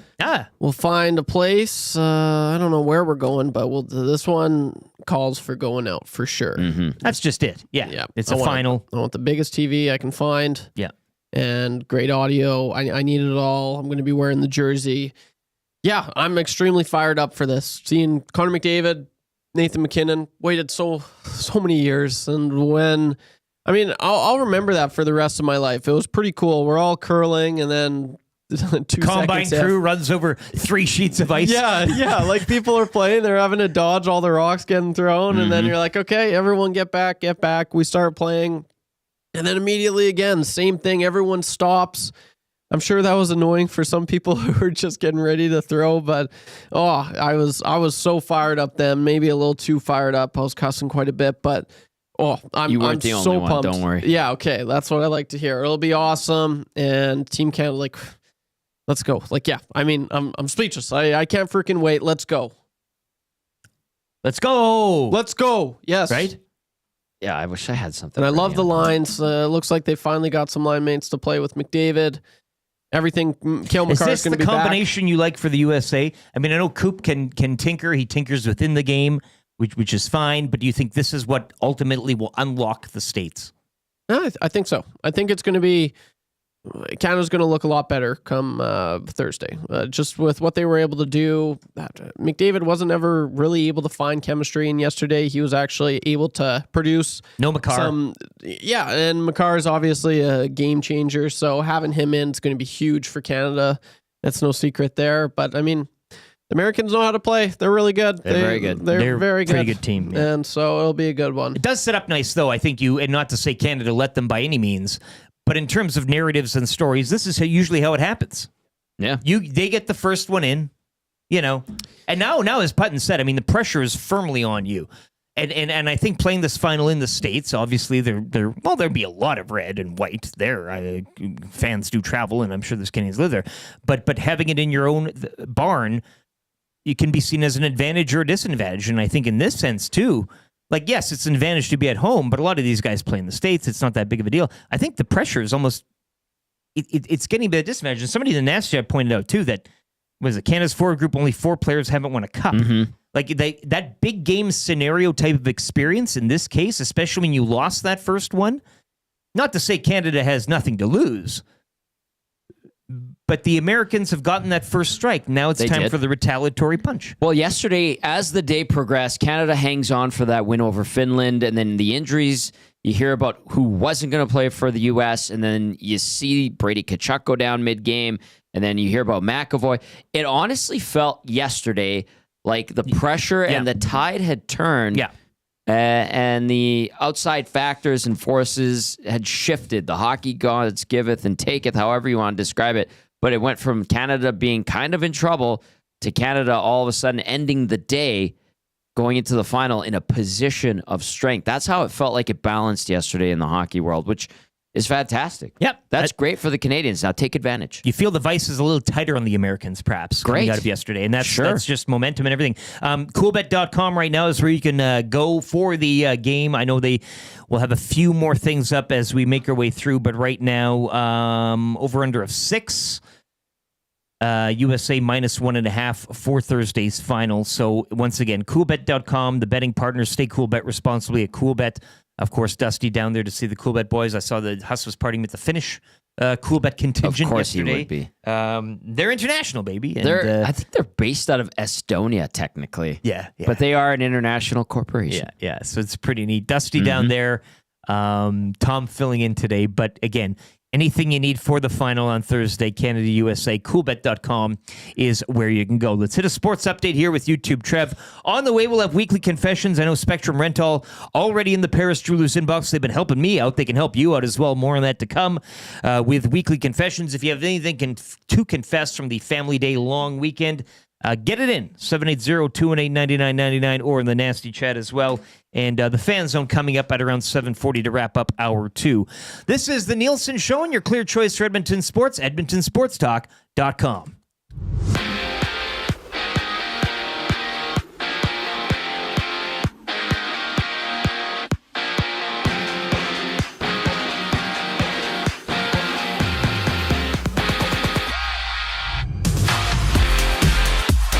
This just in, Vladimir Guerrero Jr. is set to hit free agency after the 2025 season as him and the Blue Jays could not make a deal. When asked if the two parties were close to making a deal, he said, quote, "No," end quote.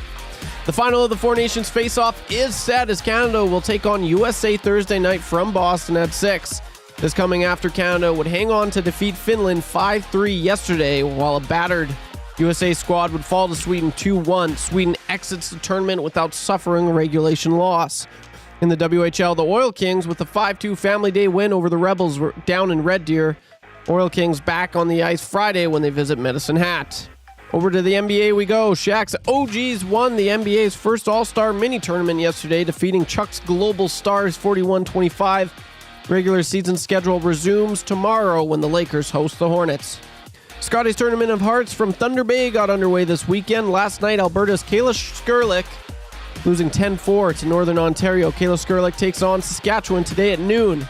Rachel Holman's Team Canada rank improved to 4-0 with a 9-6 win over Saskatchewan. Selena Sturmay's Alberta rank also features in the new draw against PEI. Skurlik with the 3-2 record, while Sturmay's rank sits at 2-2 entering play. To finish off in the CFL, the Edmonton Elks' Robbie Smith made Robbie Smith the highest paid defensive player in the Canadian Football League for the 2025 season. General Manager Ed Hervey paid Smith $270,000 in hard money, with a $276,000 maximum.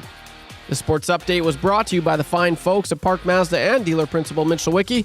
Mitch's favorite thing over the weekend was the NBA All-Star game.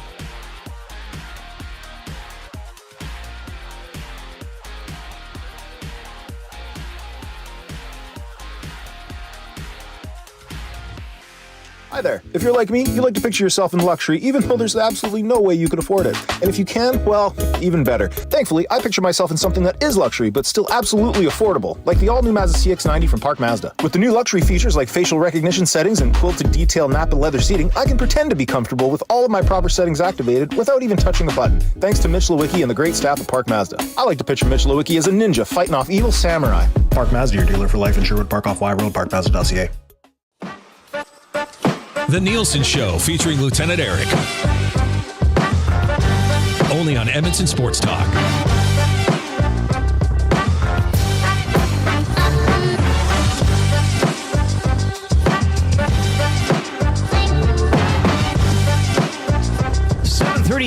You're tuned into the Nielson Show, EdmontonSportsTalk.com. Your clear choice for Edmonton sports.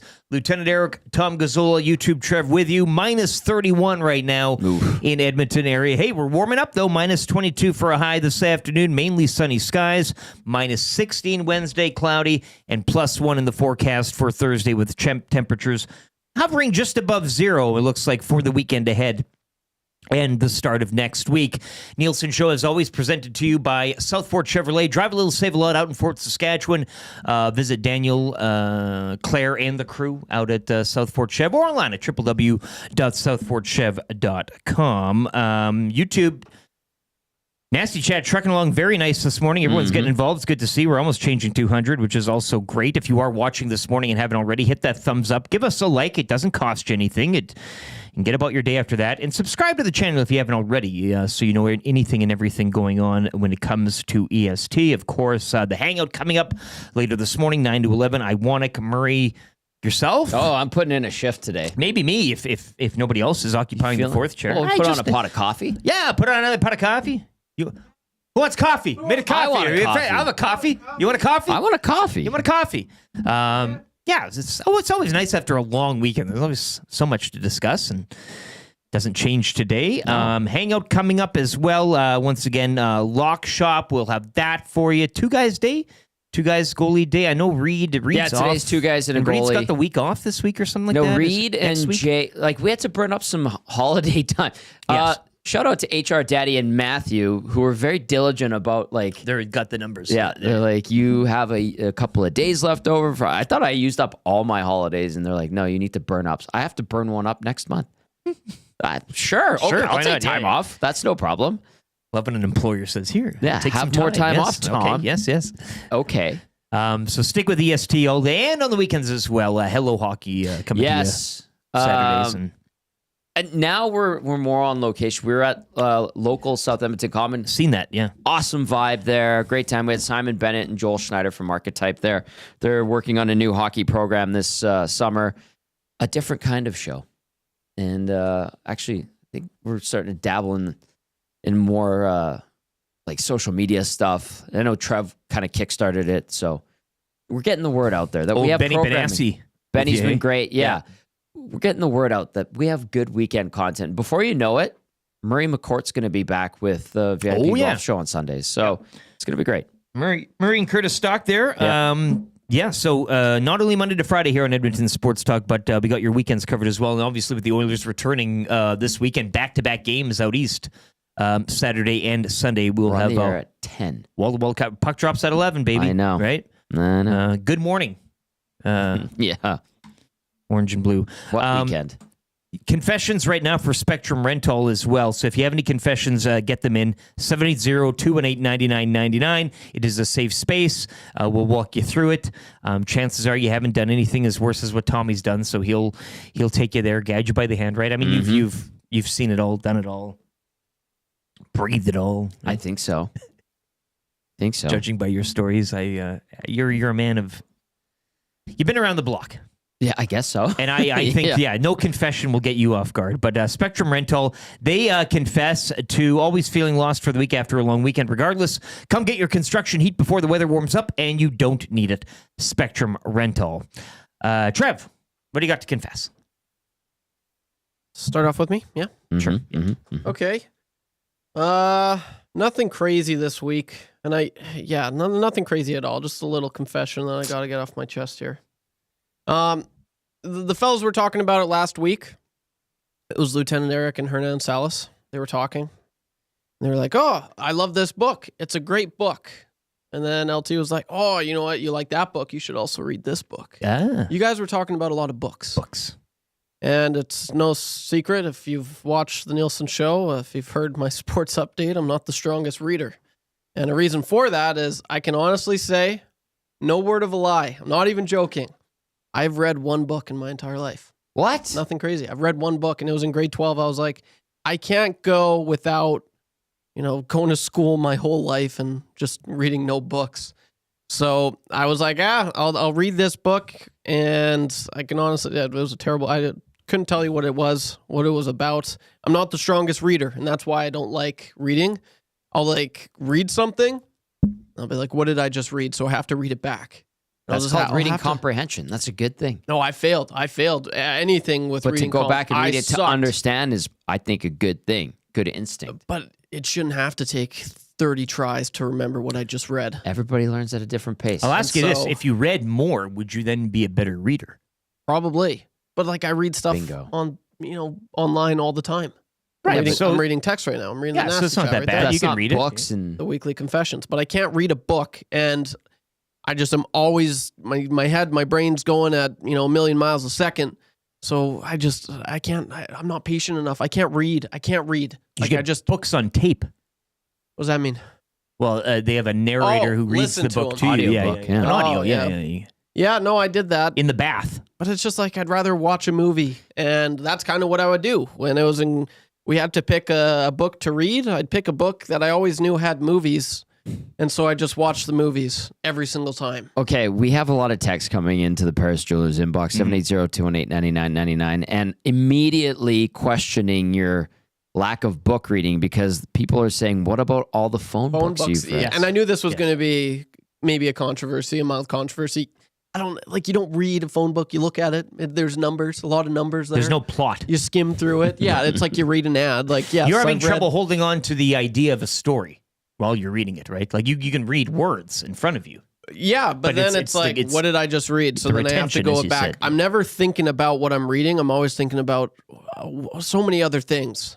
Video games, fishing, girls. Whatever you want to. Yeah, maybe girls, the Oilers, whatever. And then I'm like, I have to read back.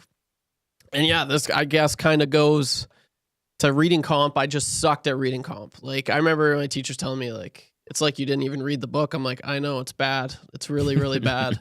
They're like, why did you answer this? And I'm like, I don't know. And I mean, I guess this leads to another confession. I'm so bad at reading comp. You know how long it took? You know how many tests it took me to take my learners, to pass my learners? How many? I probably hold the record. 10 tries. 10 tries to get my learners. No way. Yes. It's a lot of. That's a lot. I know. It sucked. It absolutely sucked. The texts that are coming in right now. And it's are because, like, I mean, I studied hard, but like, I get also test anxiety. You could ask me any question about the Oilers on the spot. I'd be like, I don't know. But then, I'd listen back to it later. I'd be like, oh, this is easy. Of course I knew it. Box Pounder says probably due to the repeated punches to his own face that could have a medical. Walked right into that one. Deaky Sparks. I've got to ask what kind of school system they've got going on over there, or did you just not do your homework? I assume it's too windy to read there. Adderall enters the chat. Yeah.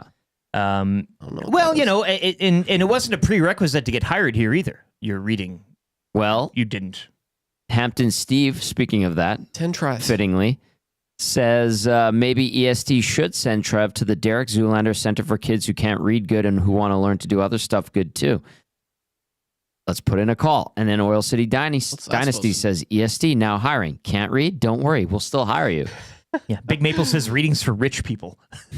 Holy crap. And it's so cool. It is for the upper echelon of societies. We don't read. With their books. And you like, could take your knowledge. It's a cool shove thing. it.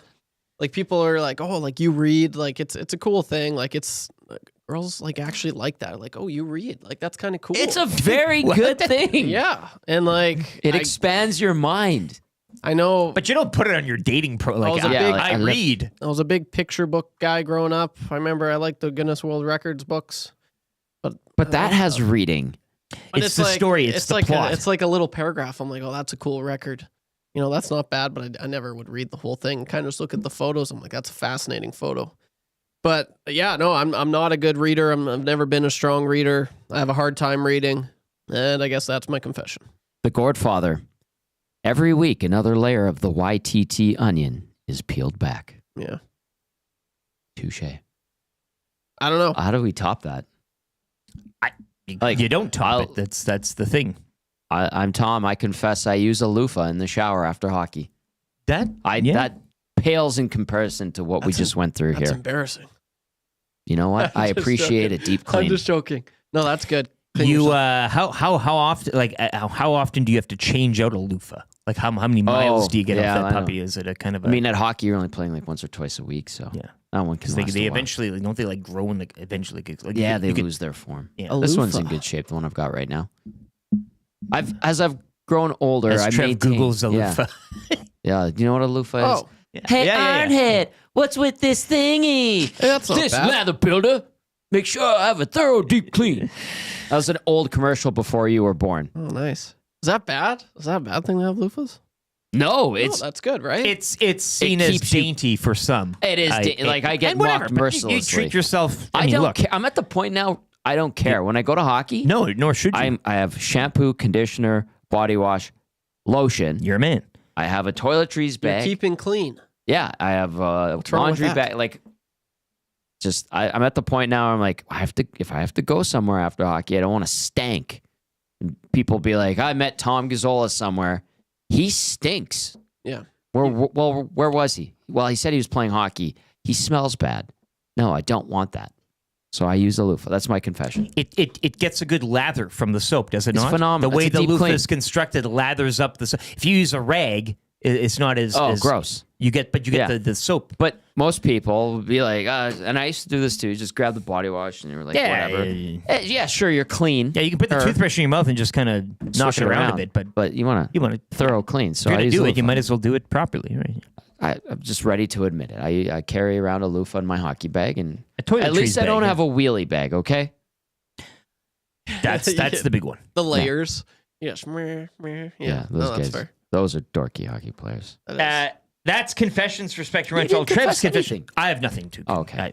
Nobody. Nothing? You're pure. No, I'm very pure. Pure as the. Yeah, exactly. I've read a book. Throw the book at him. Strummy says. Hey, actually, girls love guys who read. Fish Tank says I put books I was reading in my profiles and work. Now I've got a lady.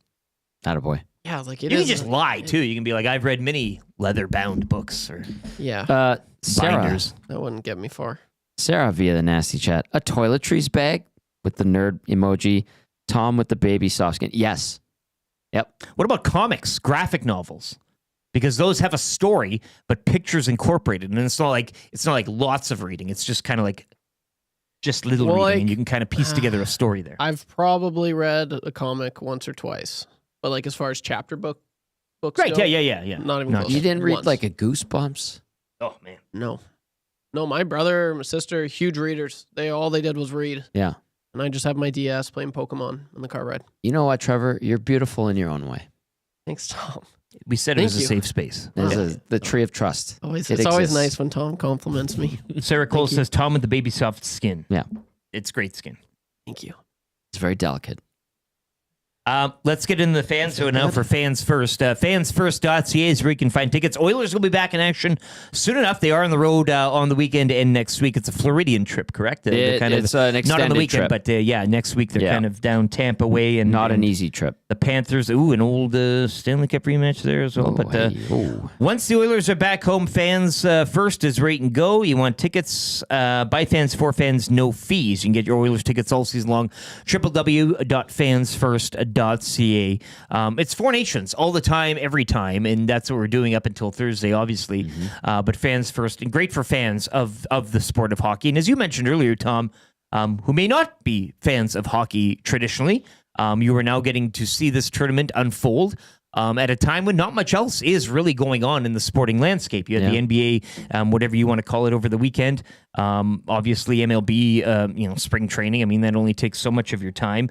NFL free agency, not quite there yet, as we're still running off the fumes of the Super Bowl from last Sunday. But the positioning of this tournament right now is probably the best time. You're a little before the March Madness here and all that in college.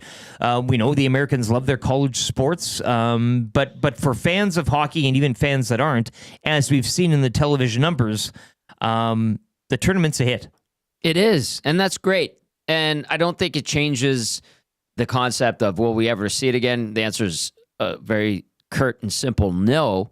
Because it's supposed to be expanded. It was supposed to be a World Cup. It will be a World Cup in 2028. Yep. It has been a pleasant surprise. And you can, no reason, well, there are reasons to bash it. There honestly are. But I was one of those that was a bit cynical about it and kind of like, and the bright side that I looked at going into this term is, hey, we'll get an understanding of what Team Canada is going to be like, what the U.S. stacks up to be, how the Swedes will be. Not so much Finland, because like you said, 3.5 teams. 3.5, yeah. They're decimated by injuries and all that. There was curiosity heading into this. Sure, thing. yeah, exactly. But hey, to me, it wasn't, you need to win this tournament. This is a huge point of pride. Now, in the span of a week, that has completely changed. Now I'm like, let's beat the living especially the snot final out of as the it Americans. is. Yeah, exactly. Say in another universe, it's Canada and Finland in the final.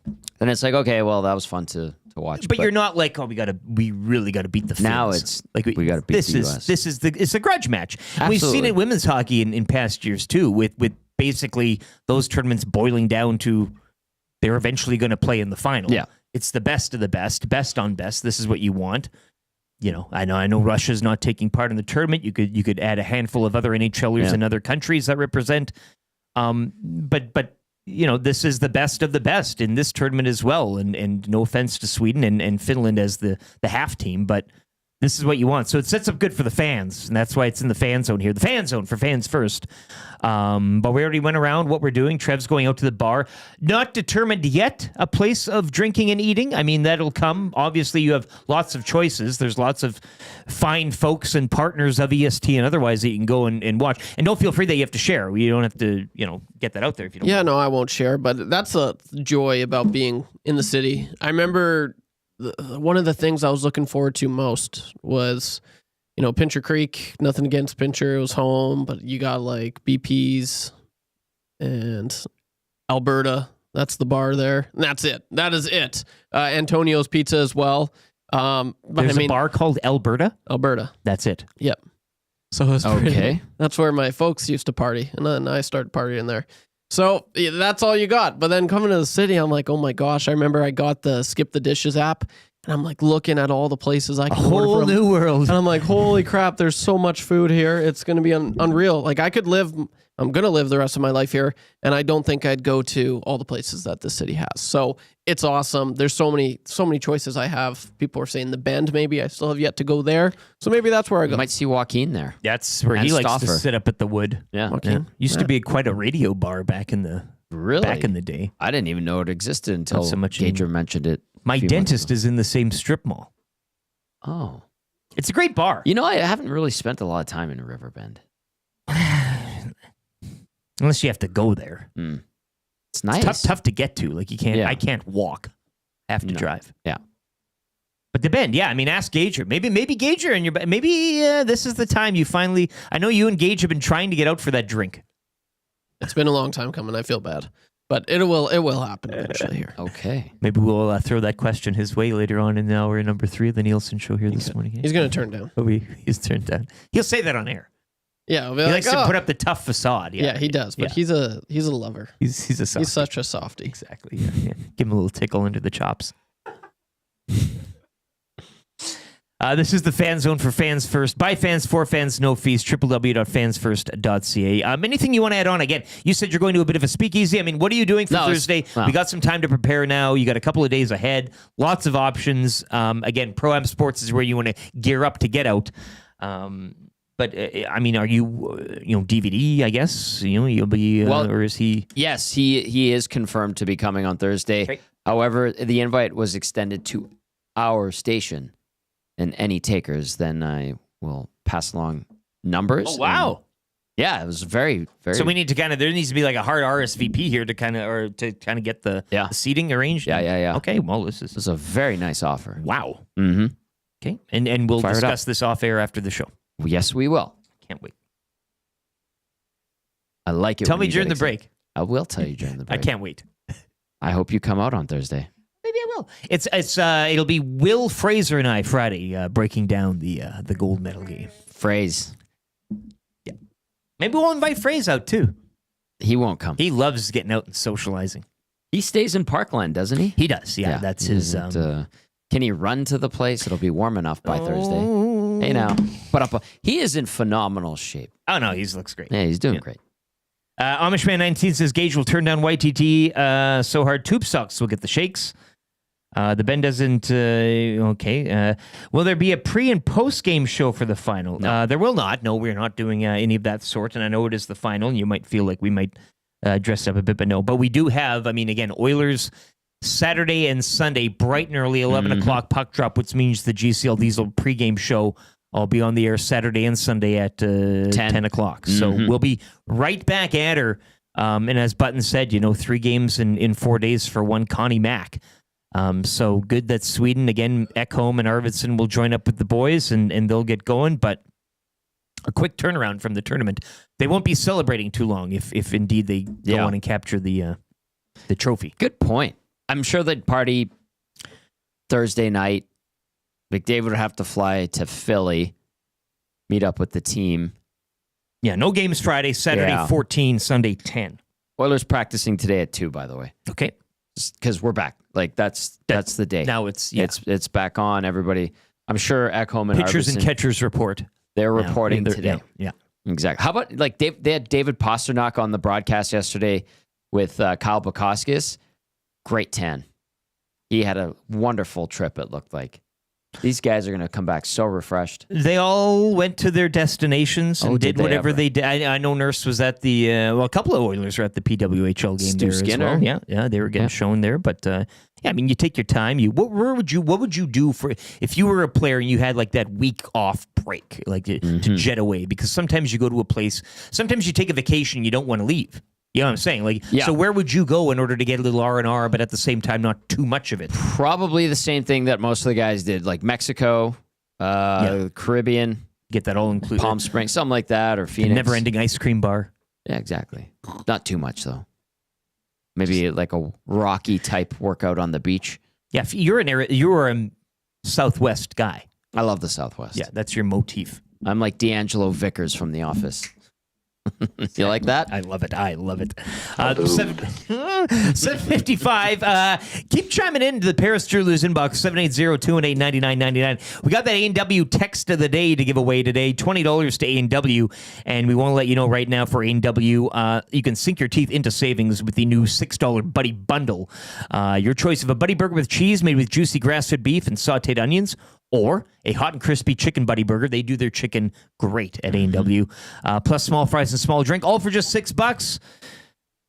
A burger, crispy fries, cold drink for $6. Who says you can't have it all, Tom? Come on down to A&W and grab a buddy bundle today. Available in restaurants and on the A&W mobile app for a limited time. 780-218-9999. That is the Paris Jewelers inbox. Get your texts in, and we'll be awarding $20 to A&W so you can sink your teeth into that bundle. It's a great deal. Come hard after that text of the day. I know the inbox has been filling up throughout the morning. I'll have to suss through a few of these. I know here Ernie, he's a multi-winner. Tommy and the guys are going to the after party with Wheels. I don't think Wheels might be hosting an after party, but I don't believe we will be in attendance. I don't. Oh no, this is the first I've heard of this. Sounds like he had riot. a Super Bowl after party. Did he? Yes. Where? Did you at his place? Are you serious? Kind of. It's always it's a bit of a loose joke. There? Like if you showed Patrick? up, he wouldn't deny you. He'd Oh, of course. nobody He's was a good really host. there. Yeah. That's just it. But Super Bowl was great, by the way. Lots of fun. Lots of fun. Too much fun. 25 away from changing 200. I think we can do this here. We also need a contestant right now. Kind of easy trivia. You were tasked with coming up with the questions I today. was doing them just now. I'm very close. I think that I like your chances of winning today. We're going to send you to Mr. Bikes. Tommy's going to send you there. He's already got you a foot in the door. But text in right now to Trev, 780-218-9999. Say, Trev, I want to play. He will then read that text message as best as he can and reply to you. So if you want to get in, you need 3 out of 5. It's very simple, and we'll send you to Mr. Mike's. That's all coming up, kicking off hour number 3. 3 questions too many as well on the way. If you have any questions, we always love to open it up to the guest. If you have questions specifically for Tommy Gazzola this morning, chime in as well, either via the Paris Jewelers inbox or the nasty chat, 780-218-9999. Joaquin Gage will be by for Pro-Am Sports. We'll have a Marmot Basin Snow Report as well, and the wrap all on the way for William Huff. That's hour number 3 here in a lightning-fast Nielsen Show, presented by South Fort Chevrolet, coming to you live from the Popeyes Louisiana Kitchen Studio. Lieutenant Eric, Tom Gazzola, YouTube Trev right now, with a sports update for Windsor Plywood, Leduc. Third hour of the show coming up here on Edmonton Sports Talk, your clear choice for Edmonton sports.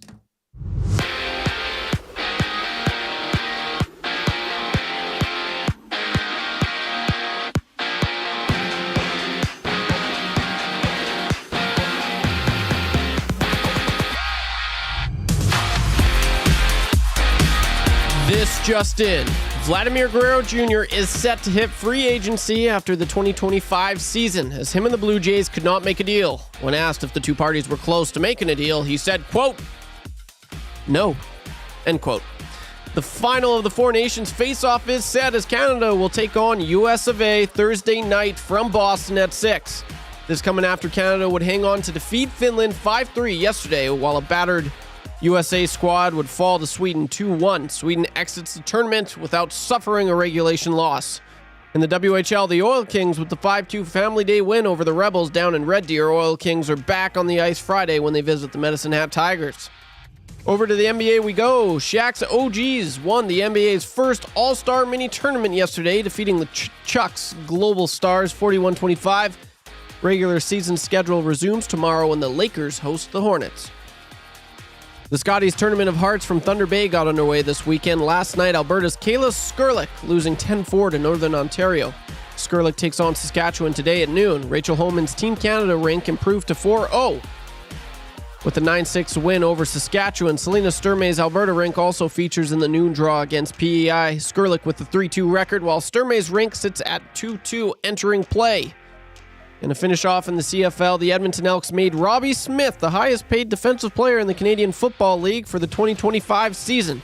General Manager Ed Hervey paid Smith $270,000 in hard money with a $276,000 maximum.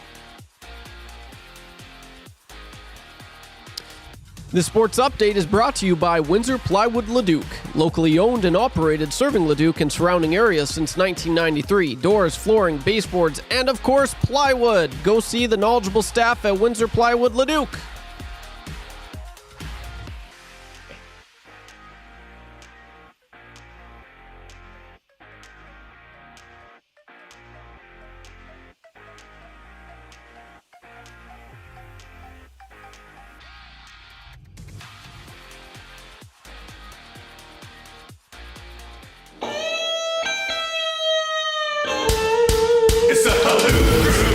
Money might show up at noon. Here we go, we got station brew. Money Orlando got 1, 2. It's the Loon Crew. Don't ask what second mind I do. Intellectual feels that screw. They can churn you with that glue. Keep his hard diesel. Go back because the legal. Your name after so sequel. Laughing just like we will.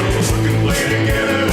Check this flow back to the middle. Say no, this is like a line. We're gold or maybe silver. It's the Loon Crew. Here's the story about tomorrow. And Tommy doing a cameo. Sometime from morning radio. The Loon Crew. Grumpy cat from Grand Prairie. White Meals, Orlando. The north side, no money.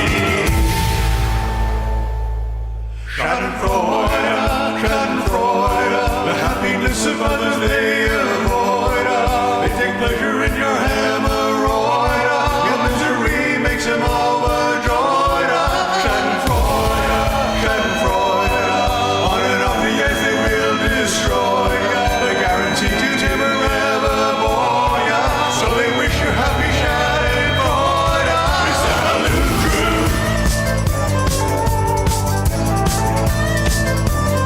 It's the Loon Crew. It's the Loon Crew. It's the Loon Crew. It's the Loon Crew. It's the Loon Crew. Halloo, halloo, halloo, halloo, halloo, halloo, halloo.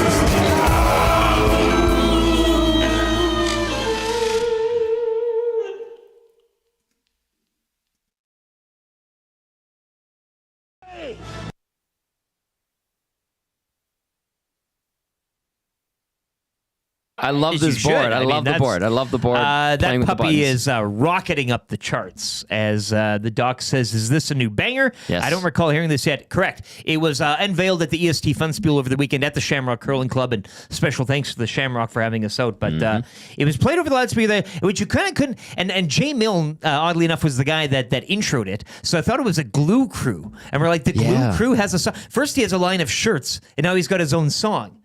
I was like, boy, oh boy. It's becoming a monster. Yeah, exactly. I love We've it. created one here. But no, the Halud Crew, once again, another brilliant piece from Jonty and Victoria. The guy cannot be beat. And this track, again, rocketing up the charts. He's coming hard after another Esty. I'm sure he'll need a wheelbarrow to haul them all out of there come fall again. It is Lieutenant Eric. It is Tom Gazzola in for Dustin Nielsen this morning. YouTube Trev as well, wrangling somebody in for kind of easy trivia today. We'll be getting to that in a matter of minutes. Dustin Nielsen off to Boston via Calgary, via New York. Yeah. Is I do that right? New I York think to Boston, he's getting so- there some way. Yep. He'll be there for Thursday's final. I'm doing the shows as well, I do believe, tomorrow and Thursday to set you up live from Boston. And Will Fraser will be by Friday. So a funny shortened week here. Hope you all had a good family day long weekend. The Nielsen Show, though, still presented by Southford Chevrolet. Drive a little, save a lot out in Fort Saskatchewan. www.southfordchev.com. Nasty chat humming along really well. People congratulating Trev that he can read. I think he just didn't like to read. He can't read a book, but he can read. He can read. It was in the fact that he can't read. Yeah. Yes, he confesses now that he can read. And once again, $20 to A&W, Paris Jewelers inbox, 780-218-9999. Keep coming hard after Joel says there was a plane crash in Toronto. Yes, that was yesterday.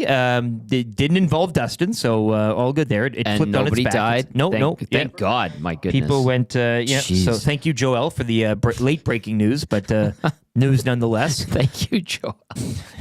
And it's all always in caps. Joel always why are texts you in caps, yelling at always us? screaming. There was a plane crash.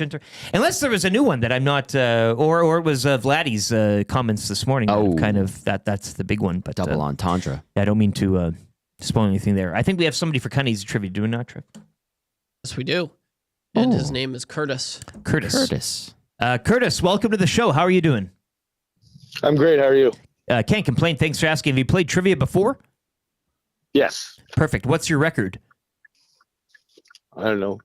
6-0. Oh, beauty. So you're a longtime vet, looking to remain undefeated. You know what's on the table here.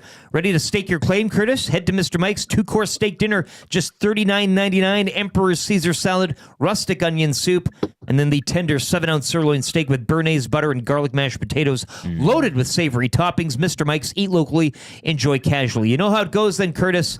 You need 3 out of 5. We'll start the ticker after Tommy reads the first question. Are you good to go? Yes, I am. Hit it. Curtis, here we go. Did Sweden beat USA at Four Nations Face-Off last night? Yes. Who does Canada play in the final of the Four Nations Face-Off? U.S. Did Connor McDavid score against Finland yesterday? Yes. Have the Blue Jays and Vladdy Guerrero signed a contract extension? No. Was there an NBA All-Star game over the weekend, Curtis? Not sure. 5 out of 5. Curtis is heading to Mr. Mike. Sergio Ramos gets a nipple erection. Oh, is that dirty? This is not just a dream, it's a wet dream of orgasmic proportions. Oh, is that dirty? Frustration sets in and the emotion goes out, and then you just start playing by yourself. Oh, is that dirty? You cannot come to my house. No, not today. You cannot come to my house. No, not today. Nailed it. Great answer on the last one, too. Yeah, that's he took the ball, he spiked it. It went between his legs, didn't hit him in the nuts. A perfect 5 out of 5 for Curtis there. Yeah. Curtis, knowing don't the call me results. Kerwin. Thank you very much. You just spiked dude. it. Exactly. Tom Gazzola, Lieutenant Eric, YouTube Trev here with you. Hour number 3. Once again, Joaquin Gage joining us just half past the hour. The Marmot Basin snow report as well on the way. Temperatures getting better here, Edmonton and area for the week, I would assume as well out in Marmot. So we'll keep you up to date on that. And the wrap for William Huff still to come to conclude the show. You do have the hangout with Matthew Iwanek, Marie McCourt, and crew coming up 9 to 11 here, so stay tuned as EST will take you into the afternoon and beyond, leading up to the Reed Wilkins Show 3 to 6 today here on EST. Your clear choice for Edmonton sports. 3 questions too many right now, brought to you by the great staff at Park Mazda and dealer principal Mitch Lewicki. Check him out today in the park, Sherwood Park, or online at parkmazda.ca. Park Mazda, your dealer for life. Where can people follow you, Tom, on social media if they haven't known already? I love when you play this game. Share it all. LinkedIn, the whole bit. LinkedIn, I reluctantly go on. But at Tom Gazzola on X, formerly known as Twitter, I'll just straight up, I'll tell you right now, all you're going to get is retweets of our station and Oilers updates and Elks updates, because it's become a weird You're an space. information vassal. That's There's not it. too many personal anecdotes or experiences. Very minimal. Yeah. And then the fun stuff is on Instagram, Tom Gazzola _ because some jackass took Tom Gazzola. And I'm dabbling in TikTok. I'm dabbling in TikTok. Yeah. If I see something neat around the rink, I'll put it up there. It seems to be popular. People go crazy for the hockey team here. I wonder why. I'm kidding. But I think I'm just at Tom Gazzola on TikTok as well. Follow me there. I love it. And Trev, you put out a new video on your. I saw you tweet or X recently, but your socials, please, if you'd like to share. YouTube _ Trev on Twitter and YouTube _ Trev on Instagram. That's where you can find me. And the Tic Tac. What are you on the Tic Tac? I don't even know if. I think it's above average, official above average. Yeah, you have something above like that. average on there. Yeah, official _ above average. But it's just kind of sitting there. You occupy the space. Yeah, I don't really do much on there. Okay, interesting. And no other blue. You guys aren't on Blue yet, hey? The Blue Sky. I'm on there. I just haven't Occupying the posted space? like Yeah. 2 things. I deleted mine. You deleted it? Is it? Why'd you delete it? You at least keep it. Is it going strong or is it dead? It's there. Apparently it was going Threads still strong. happening? Threads is still up there. Never- I think EST has a Threads, don't we? Or- I never got onto Threads. We're occupying the space. It's nice to get on there and just occupy. Have an account under I construction. think it's forever occupied. Yeah, I just deleted it. You got to get the handle. The app. Yeah. Oh, you do. Oh, okay. I didn't delete the account. okay. So now if someone ever wants YouTube Trev, they can't. They Pay have up. to put _ You got to pay up. So would you ever make a financial deal to get actual Tom Gazzola on Instagram? Because if the guy offered you, hey, you can drop the _ Venmo me. Here's $10. 10, that's Take as high a as you hike. go. Take a hike. Yeah. You're like the Blue Jays. Ouch. It's crazy how much some people are willing to pay for a handle. Oh, Like, yeah. They're like, no, like I want that. Like I'll pay significant money. I Like, know a guy thousands. that flew down to Vegas to meet a guy to pay him cash for a handle. Yeah.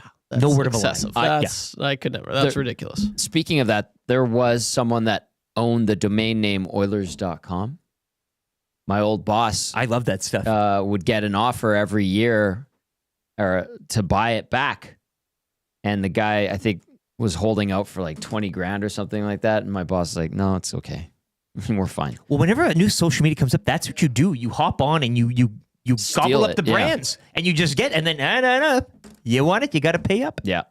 Which is kind of clever. It is, sure. Yeah. But it's also kind of a jackass thing to but do. they can. They can a afford it. measly sum.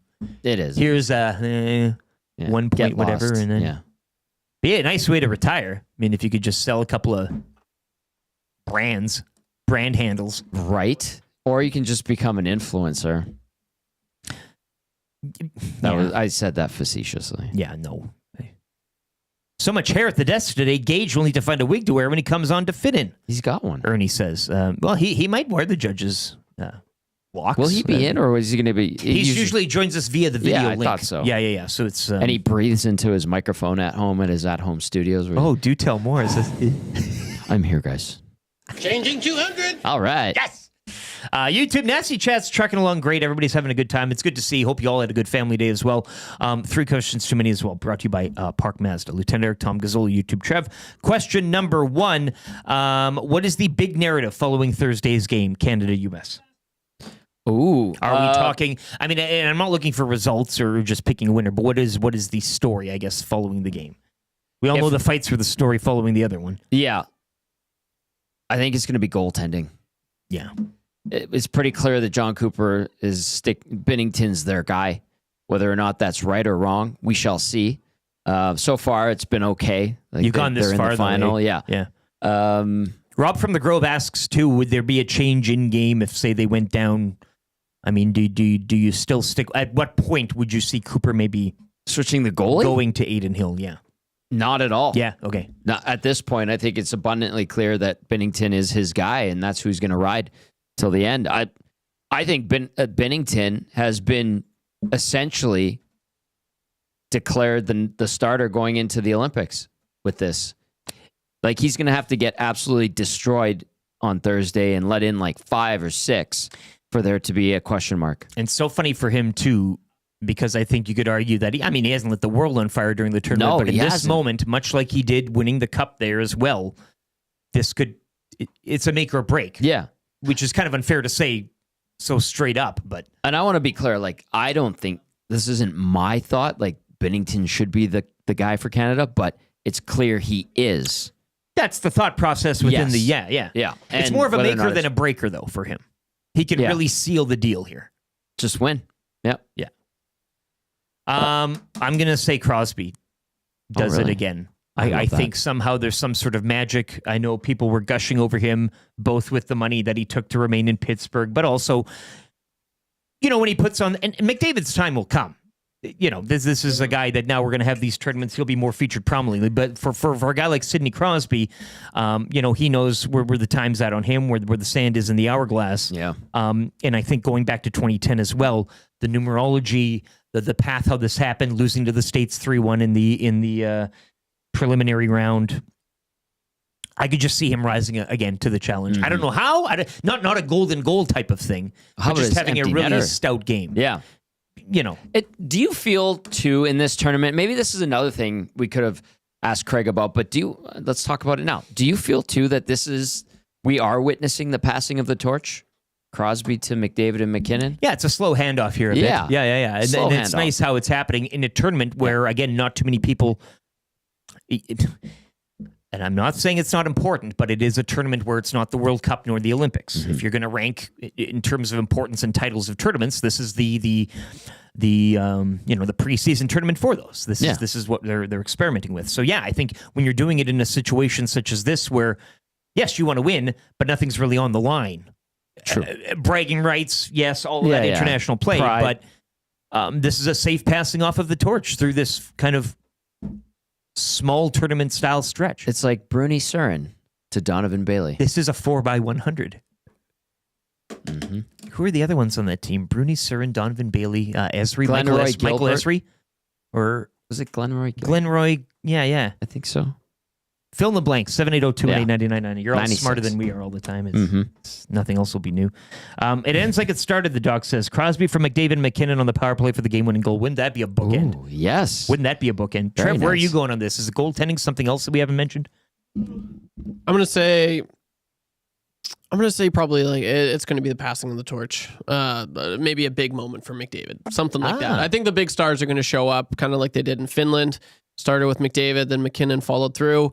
So maybe Crosby has his, a big moment in the first, but in crunch time, Connor McDavid shows up, shows why he's the best player in the world, and passing of the torch.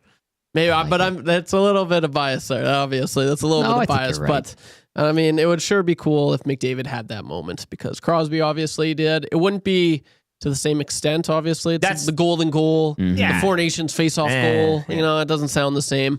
But if McDavid, let Braden Point have this one. Eh? Yeah, if McDavid happily save it for Milan next year. Yeah. No, that's fair. But something like that would be cool. We should get Friday off, right? Like, shouldn't it be a national holiday? That's some would have you getting believe HR it would Daddy be on the phone. Well, I mean, if it's that HR important, Daddy, we should be getting the Friday off. Who's going to talk about it then? Well, it's the same as the Super Bowl question too. Mm-hmm. But I mean, again, it's one of those we would be forgiven. I think. Yeah. Fat heads, short week. We get the Monday off and the Friday off. Probably should just get the Thursday off to prepare for the game. We should only really work today and tomorrow. Right. As a nation, if we're serious about this. We're going to take the Four Nations face-off serious to the point that it deserves to be. Question number 2. Today is Innovation Day. What's your greatest idea ever? I know Trev's probably got Edmonton a real Sports howitzer Talk. here. Joining Edmonton Sports Talk with you, Matthew, and Dustin.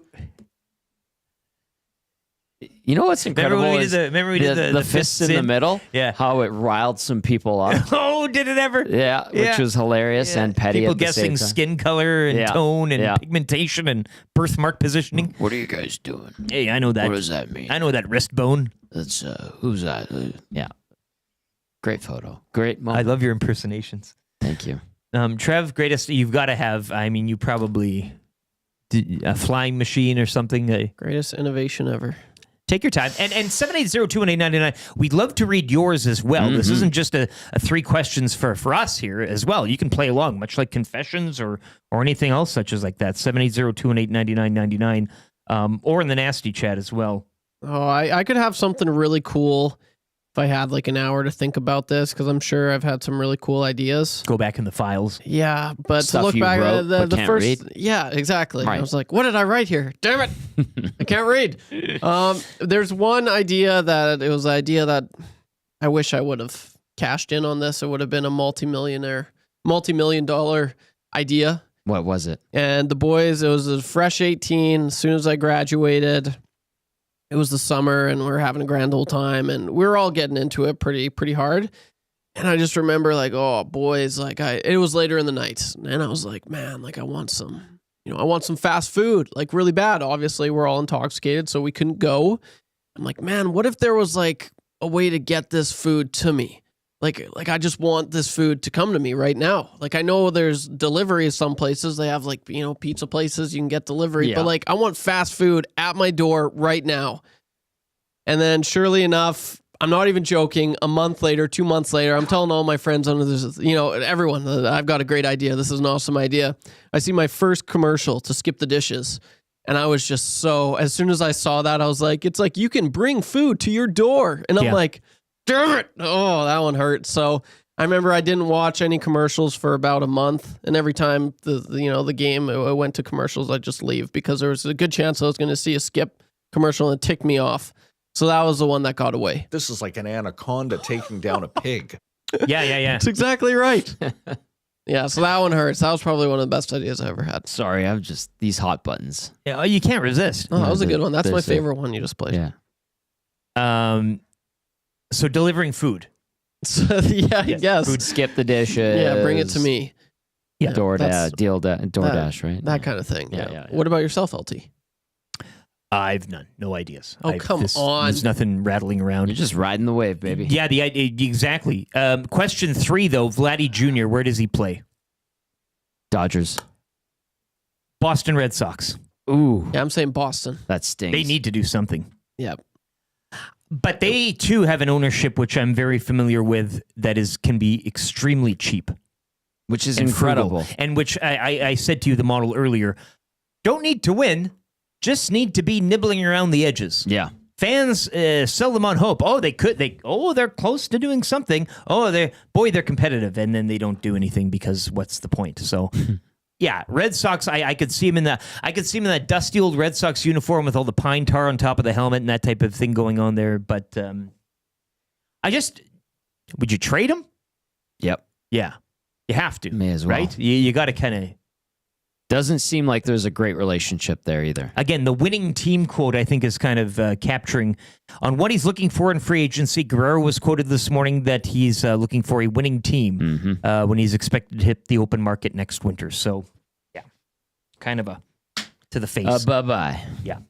All those dollar hot dogs just can't get it done down in the T-dot. Oh, well. Maybe they should double the price of those hot dogs to keep Vladdy.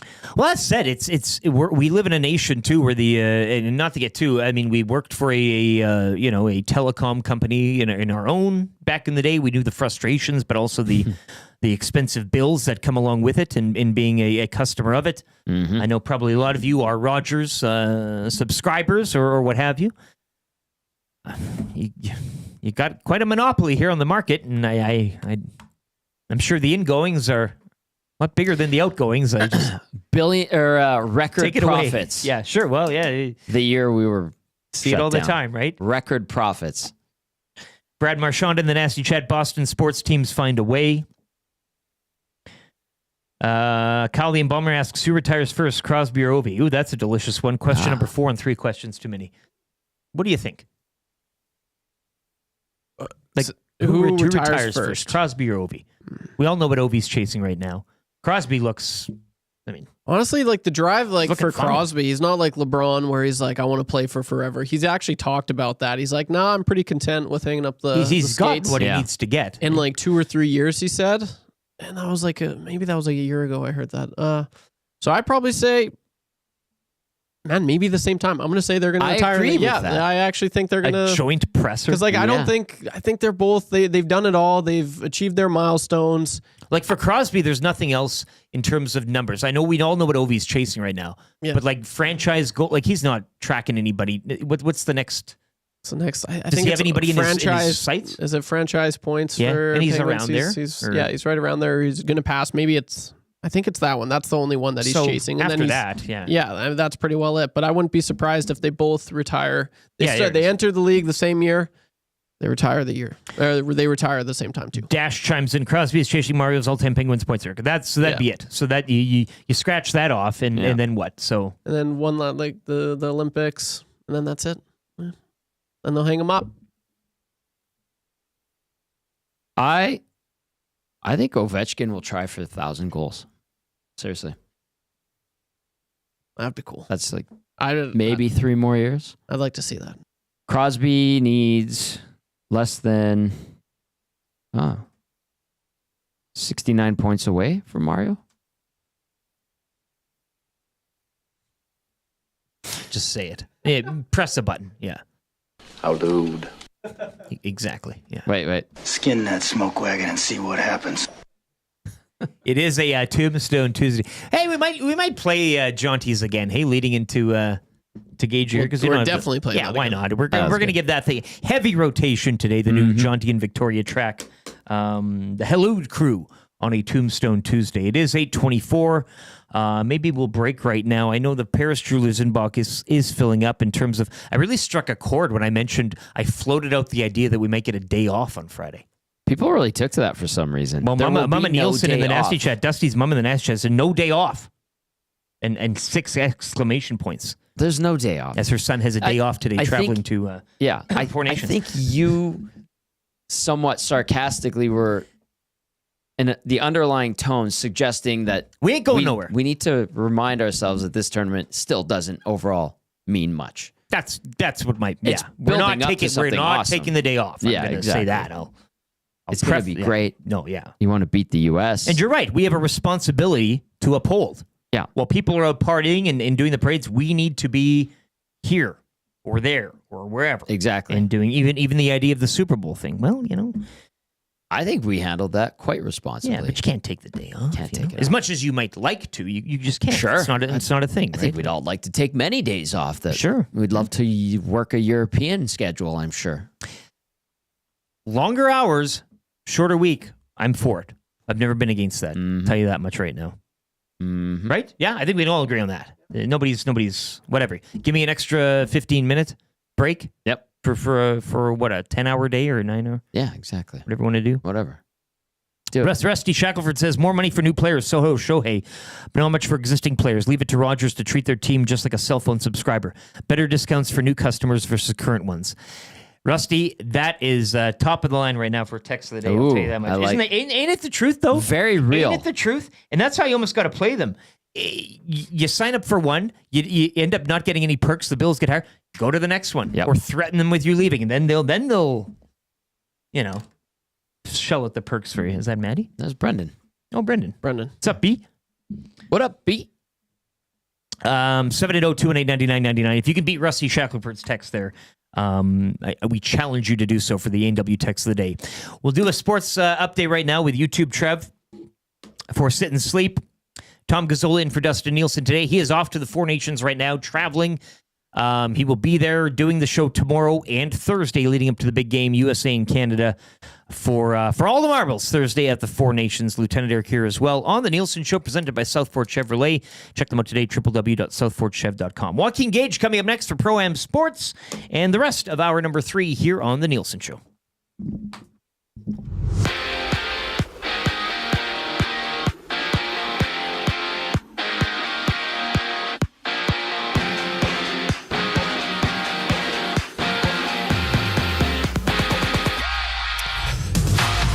This just in, Vladimir Guerrero Jr. is set to hit free agency after the 2025 season, as him and the Blue Jays could not make a deal. When asked if the two parties were close to making a deal, he said, quote, "No," end quote. The final of the Four Nations face-off is set, as Canada will take on USA Thursday night from Boston at 6. This coming after Canada would hang on to defeat Finland 5-3 yesterday, while a battered USA squad would fall to Sweden 2-1. Sweden exits the tournament without suffering a regulation loss. In the WHL, the Oil Kings with the 5-2 Family Day win over the Rebels down in Red Deer. Oil Kings back on the ice Friday when they visit the Medicine Hat Tigers. Over to the NBA, Shaq's OGs won the NBA's first All-Star mini-tournament yesterday, defeating Chuck's Global Stars 41-25. Regular season schedule resumes tomorrow when the Lakers host the Hornets. The Scotties Tournament of Hearts from Thunder Bay got underway this weekend. Last night, Alberta's Kayla Skurlik losing 10-4 to Northern Ontario. Skurlik takes on Saskatchewan today at noon. Rachel Homan's Team Canada rink improved to 4-0 with a 9-6 win over Saskatchewan. And Selena Sturmay's Alberta rink also features in the noon draw against PEI. Skurlik with a 3-2 record, while Sturmay's rink sits at 2-2 entering play. To finish off in the CFL, the Edmonton Elks made Robbie Smith the highest paid defensive player in the Canadian Football League for the 2025 season. General Manager Ed Hervey paid Smith $270,000 in hard money with a $276,000 maximum. Sit and Sleep is currently offering a winter clearance event. From massive discounts on major sleep brands to unbeatable deals on Canadian-made custom furniture, our winter clearance event is your chance to transform your home at a fraction of the cost. Plus, enjoy perks like free local white glove delivery and special financing offers that make it even easier to bring home the best. Visit us today in South Common next to Planet Fitness.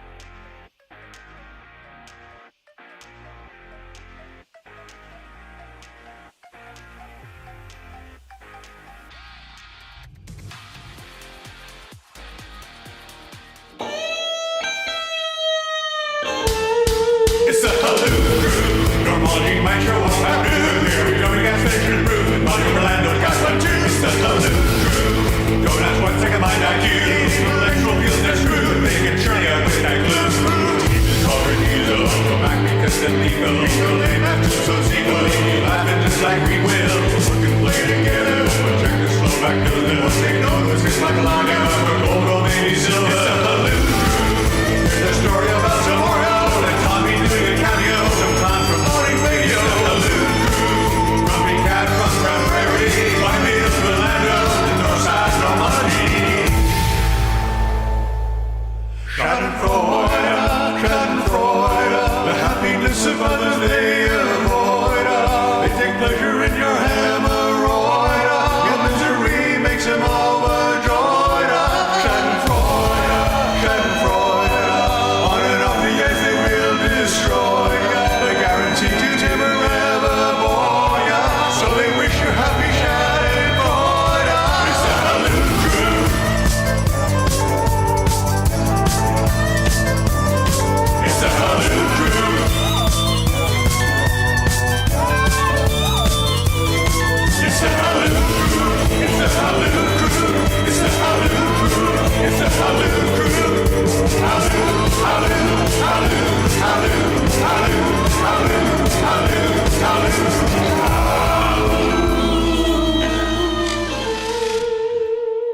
The Halud Crew, Jonty and Victoria, another banger from him out on the coast, out on the island, and it's the Tom Gazzola remix as well on the ones and twos over there. Great job with the.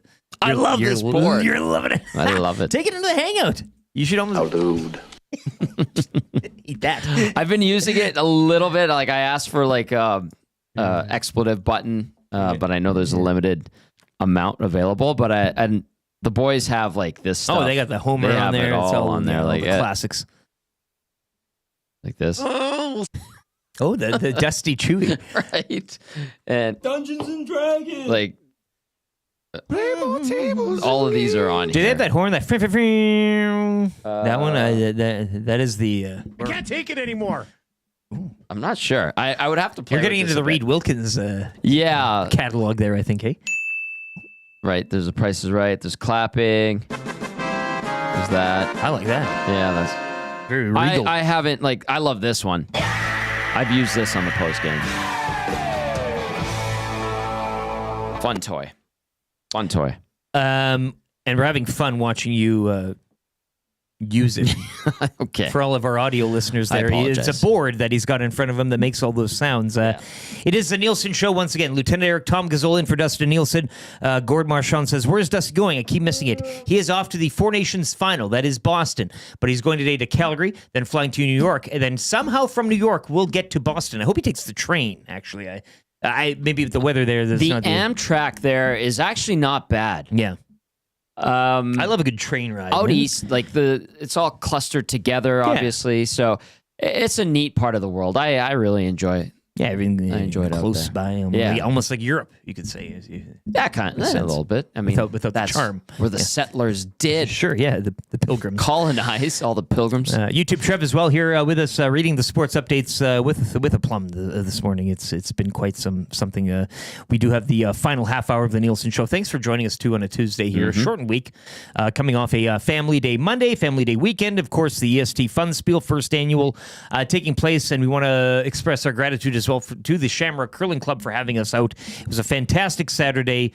Spared no expense. We had the horse racing, the drift food truck, the supper. Awesome was food. Amazing. They had the brisket, and then if you were lucky to get the chicken, I know we were sitting at the table close to the banquet table and got a little chicken as well with our meals, so that was delicious. And everybody having a good time. Congratulations to the A, B, C, and D winners. We had the trophies. Creed tickets were given out. Oilers tickets. Yep. To the orange and blue given out as well. So it was just a fun day and night at the Shamrock Curling Club. Hangout coming up next as well with Maddie. But you got some coming across the desk? Yeah, breaking news. We talked about Charlie McAvoy. May I? Yes. The Boston Bruins have issued the following update on defenseman Charlie McAvoy. Charlie was admitted to Massachusetts General Hospital on Monday to undergo testing related to an upper body injury sustained during the Four Nations face-off and is currently being evaluated by Boston Bruins head team physician Dr. Peter Asnis. I'm assuming A-S-N-I-S. Yeah. It's a tricky one. Dr. Peter. Dr. Peter. He will not play for Team USA in the Four Nations Face-Off Championship game on Thursday at TD Garden. The Boston Bruins will provide further updates on his condition and status as soon as they become available. So another one bites the dust. A banged-up American squad, as we know, not 100% healthy. I mean, you would assume that these could... it's the one game you're going to ball out if you can, but obviously when the team now releasing a statement, he won't be back with the USA.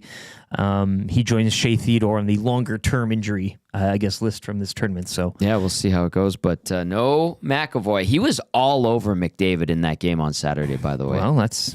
not going to happen. Boding well now for Canada moving forward. And now with the injection of a Cale Makar back in, how does that change the equation as well when it comes to the Canada and the USA? Is Gage in the bullpen as of yet? No, maybe he took the day off. Yeah, maybe he An extended family day for Gage.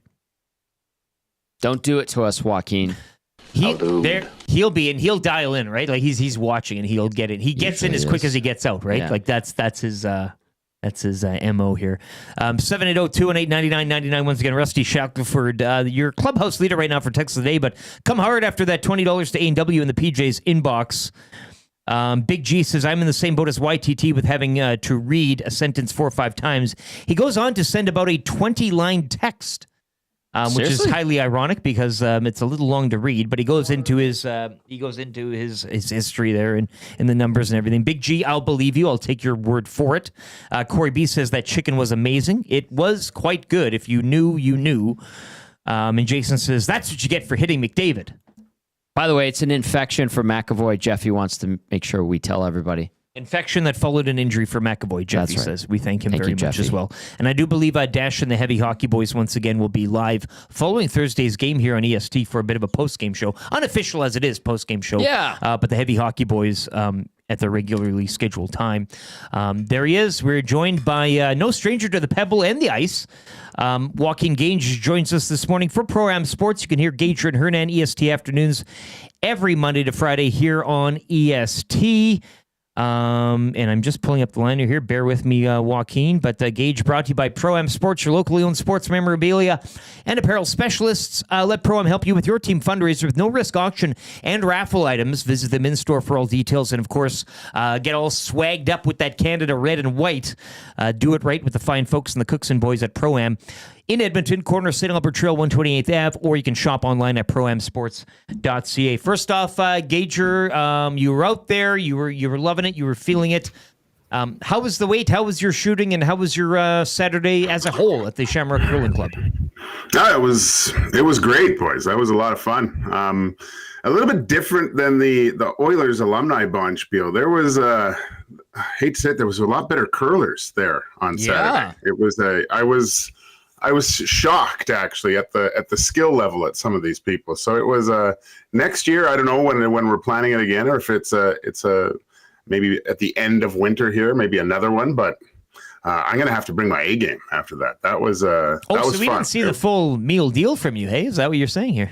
Oh no, I brought what I thought I could. But you know, you're only as strong as your weakest link, and although our good friend Zach, he came a long way. Like it was, when he got into the hack, like all that went through my mind and all weekend really was, it reminded me of Jack Michaels when Connor McDavid went through the whole Rangers team, and there was that he let it breathe for a second and just said, "What can you say?" And that went through my mind the rest every time Zach got down into the hack. But the guy had some good shots. The guy had some. By the end of it, he was good. I'm definitely going to. I don't know if I'll maybe later rounds with Zach, but I'll make sure he's still on my team. It was kind of funny when you guys started out. Someone came up to me and they're like, "Boy, Joaquin is so hard on Zach right now."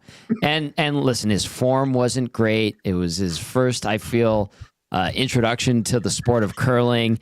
He had this weird bobble as he was sweeping. He toe slides, which is not. It's a lost art. Not ideal, yeah. And it looked like he was like chewing on gum as he was sliding down the rink. And then by the end of the night, under your tutelage, he was just like steel focus, lasered in, and I thought he was a pro by the end of the night. So way to go, Joaquin. You shame him to play well, and that's exactly what happened.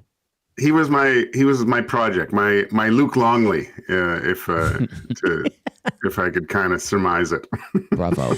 We had another game going on Saturday, and that was the TV set up by Matthew Iwanek on the ice. You had the Combine crew jumping over multiple sheets, getting to the TV, fights aplenty.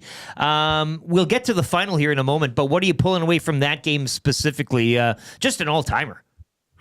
I mean, this whole tournament has been awesome. Like my algorithm is funny because it seems like a lot of people that were watching, like NBA fans, and it was kind of that split screen of watching the NBA and LeBron not taking part, and all these people are upset, and then showing the NHL. They don't really know. It's not really an all-star game, but they show hitting and fights, and they're going, that's their all-star game? Like, that's just trying to compare the two. But just, it's been a great week and a half here, guys. That game, from the anthems to the first, minute and a half, and the level of hockey that we're seeing from these guys that I think, Tommy, you had talked about it a lot, just a little bit of concern. What kind of effort level are we going to get? And that surpassed anything that I thought that was possible. And this means something to each and every one of these guys and Canadians on a whole, and U.S. people too. Like this is great. This is how the rivalry should be.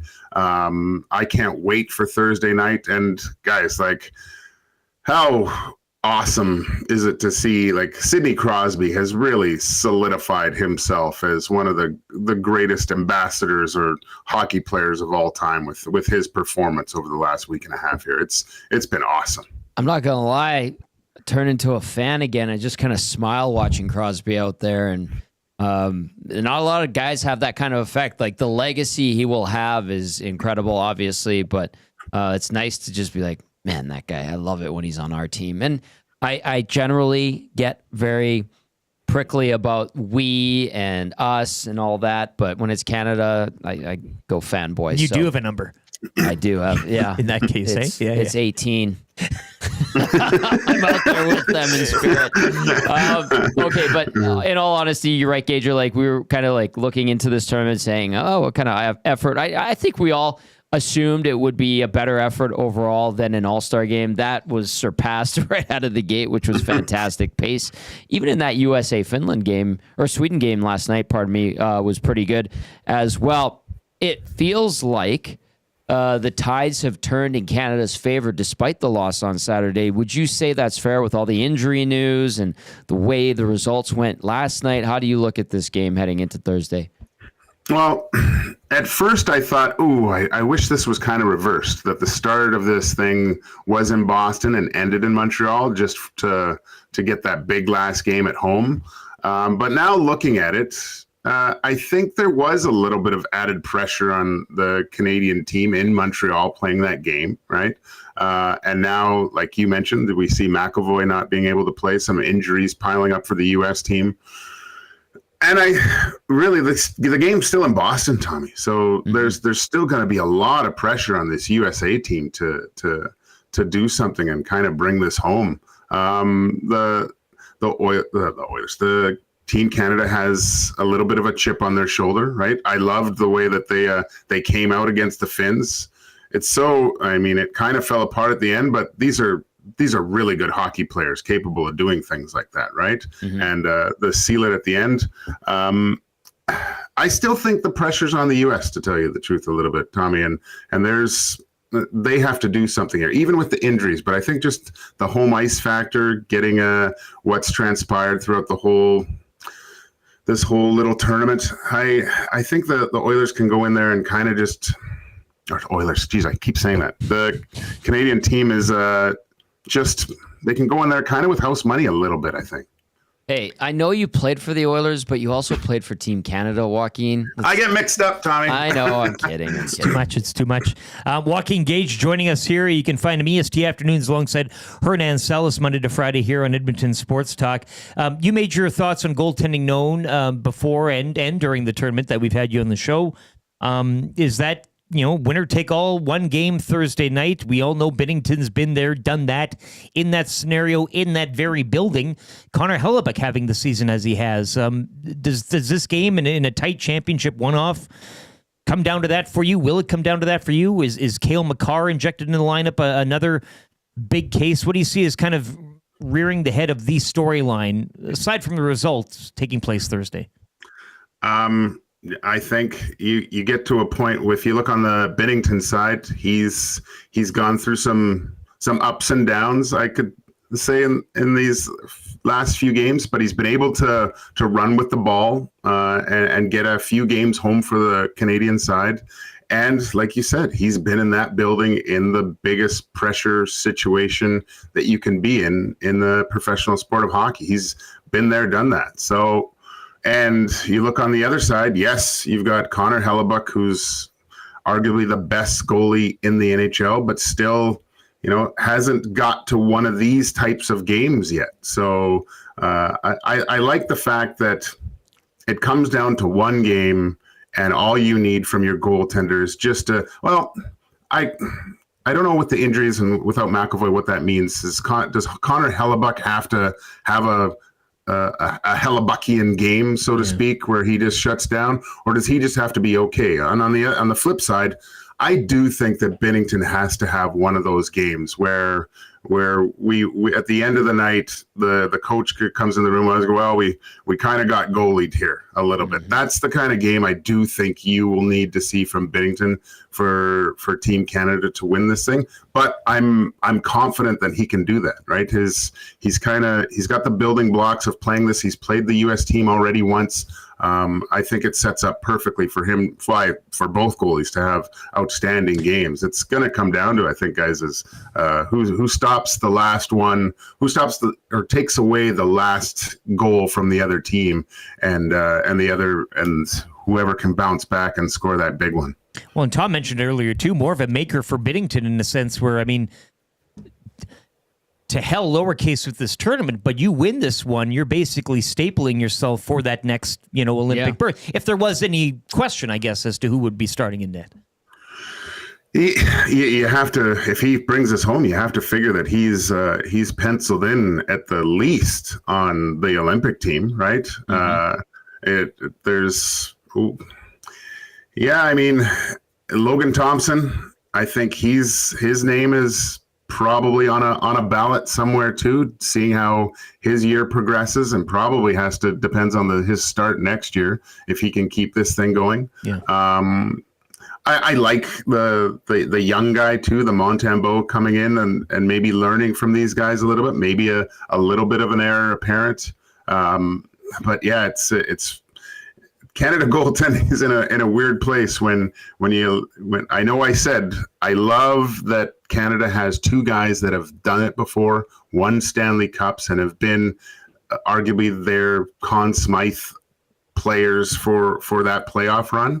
And in a one-game scenario, it's great, but the riches of the U.S. team and I mean, the Swedish team, it's bountiful in net, right? So, but in these types of situations, one game, I'm still quite confident in Canada's goalies that they can get it done. I'm sure you guys will be discussing it on your show, EST Afternoons, again, today, tomorrow, leading up to Thursday, the game. I know Trev's been looking for a place to watch the game. He was wondering maybe you can save him a stool at the Bend, perhaps. Thursday evening. Hey, it's the invitation's always open, Trev. So you just let me know, buddy. Well, I will do that. Why are you holding your head in shame? I thought it was going to rip me apart. No, that was very thoughtful. Thank Jesus. you. Well, what was I going to rip you apart of? Like, well, if he picks up his phone, or if he reads my text, something like that. I thought that was kind reads. I don't read. I'm just joking, but thank you, Gager. Appreciate that. All right. You're welcome. Joaquin Gage, thanks for your time this morning, man. We'll see you later. Yeah, he's out of here. Sounds good, boys. Later. Bye, Gager. In and out, Joaquin Gage. We love him. We thank him for his time, and he's brought to you, as always, by Pro-Am Sports. Once again, if you're looking to don yourself in the red and white in the maple leaf, Pro-Am Sports is the place to go. Corner St. Albert Trail, 128th Ave, or online at proamsports.ca. They'll get you ready for Thursday's big Four Nations final. Let's get into the Marmot Basin Snow Report, and there it is. Did you get it? Do you want it? Do you want to? No, I'll follow your lead. Today it's only a three-liner. Yeah. You dance. Maybe tomorrow. Or no, you're not. No, this is another my time, one and only. Another time. Yeah. And I'm happy to be here. It is the Marmot Basin Snow Report. Any music? How dude? Sure. Yeah, there it is. Yeah, that's the one. Thanks very much to Kelsey for sending this in. Warmer temperatures in the forecast today. High of -10 up at Marmot. Sunny skies. Beautiful inversion this morning. Hear that, Maddie? Inversion. He's not playing along here. You know the inversion, hey? No. There he is. So it'll be nice and hot on that mountain today. Clouds, low lying. You can see for miles from the peak. And she has a smiley emoji, which is, I'll take that line and, really? Own it. Yeah. I mean, you put the emoji and it's nice. Always. Flurries in the forecast for this week as well. So we should get some fresh snow ahead of the weekend as temperatures continue to climb. 19 runs were groomed overnight. So there will be some great fresh corduroy today. And all chairs will be running today. Thanks. That comes in from Kelsey. From Marmot, get up to Marmot, get down to Jasper as well. Great places. They're still looking. You can go there now. Don't say, they want you there. They want your business to return. So get out to Jasper, have some bites, have some food, get liquefied, and head up to Marmot for a great short week and a weekend ahead. Looks like temperatures will be rising. That is your Marmot Basin snow report.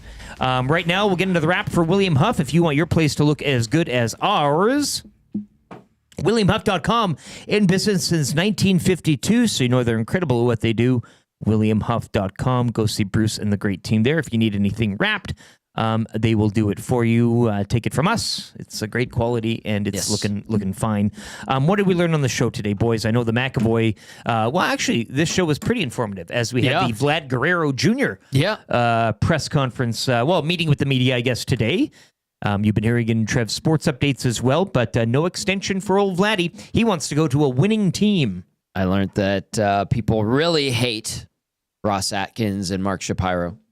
It's more than usual. And maybe their personalities are good, but I think it's the whole telecom. You know, we've all had it up to here with the cell phone bills and everything, but then you get a guy like him wanting... Not to complain or get fired up, because we did fire it up earlier in the show, but our prices in Canada are the worst when it comes to like mobile and the services we're provided. We can't sign damn Vladimir Guerrero Jr. when we're paying through the you-know-what for our phones and everybody's got one. Cheap hot dogs. I thought that was $1 hot dog night. Yeah. You want hot dogs cheap or do you not? I mean, it's you can't have it all, I guess, not in the Rogers world. But Vlad Guerrero Jr., time ticking down and time, I guess, expiring. As him and the Jays cannot reach a deal, he will get the free... It's over. Wouldn't it be something if they came back? It would be something. Hey? Yeah. I think Shapiro was quoted as saying it is emotional. Like, I saw the word emotional in one of... No! You're loving this. Yeah, I am. Yeah, Keegan Matheson, Shai Davidi, they've all been kind of trickling up the quotes. I've just kind of been picking away at a few here. Yeah, Shapiro, we were emotional. We did value the player deeply. He even went past our value because we cared so deeply about him, and I wanted to have him here. So what a BS comment. But you know what? At the end of the day, too... But Guerrero said they weren't even close. I know, and he said they were. So who are we to believe here? Guerrero said he wants to win. Nas26 says Guerrero is not worth $400 million plus. And some people could maybe argue that too. Right? I mean, you could make the case that no athlete is worth $400 million plus, $700 million. The day you take your kid to a game and there's a guy playing a game in front of you making $1 billion. Yeah. I mean, we're going to get there. It's going to happen. But when is that train going to hit that wall? Is it going to be the NFL or is it going to be baseball? It's one or the other. Baseball's more maverick. They're off the... Yeah. As you said, you said the Dodgers, I'm sure. Why not? Sure. And that's the crazy thing about baseball is you see these owners crying foul like in Oakland, then they're moving to Vegas via Sacramento. You see Tampa, they can't get a new ballpark. They're playing in a AAA or a single A facility, I think, for a chunk of this season. And then they're going, we don't have the funds to, pay for a decent team. Total BS. That's all. What do you call it? They know how to run a company. Yeah. That happy medium? No. You sell the hope. You're selling hope. Hope's on sale. Everybody wants it. I'll buy it. And then you get sucked into that whole... Yeah. It's like one of those... Remember you'd show up to a radio event, they'd have that vacuum sealed thing and there's the money flying around and people are trying to... You're grabbing at it. You never get it. You think you're going to get it. But you're not. It's like that carnival game too. And I think I can beat it. It's that rope with the ladder. Yep. And the mat underneath. Yep. Good luck. Come on. All you got to do is hang on. How does no one, and there's not even a small prize. You win the big prize. All you got to do is climb the little ladder and get to the top. Why can't nobody do it? I understand the hoops are bent. I understand there's a bit of a gamesmanship going on. But how do you not win the ladder game? All you got to do is climb and hold on. Why let go? Giant Mike will win text of the day today at A&W. You're off to A&W, Giant Mike. You came in, you lobbed it over Rusty Shackelford, who had a real good text as well. But Giant Mike, Zach couldn't hack it. If you had that CSI clip again, you could take it. Oh wait, yeah, you know what I mean. Let me know and I'll do it again. Oh boy, Zach couldn't hack it. That's okay. Bam, bam, bam, bam, bam. You had it. Hip. Text today goes to Giant Mike. Zach couldn't hack it.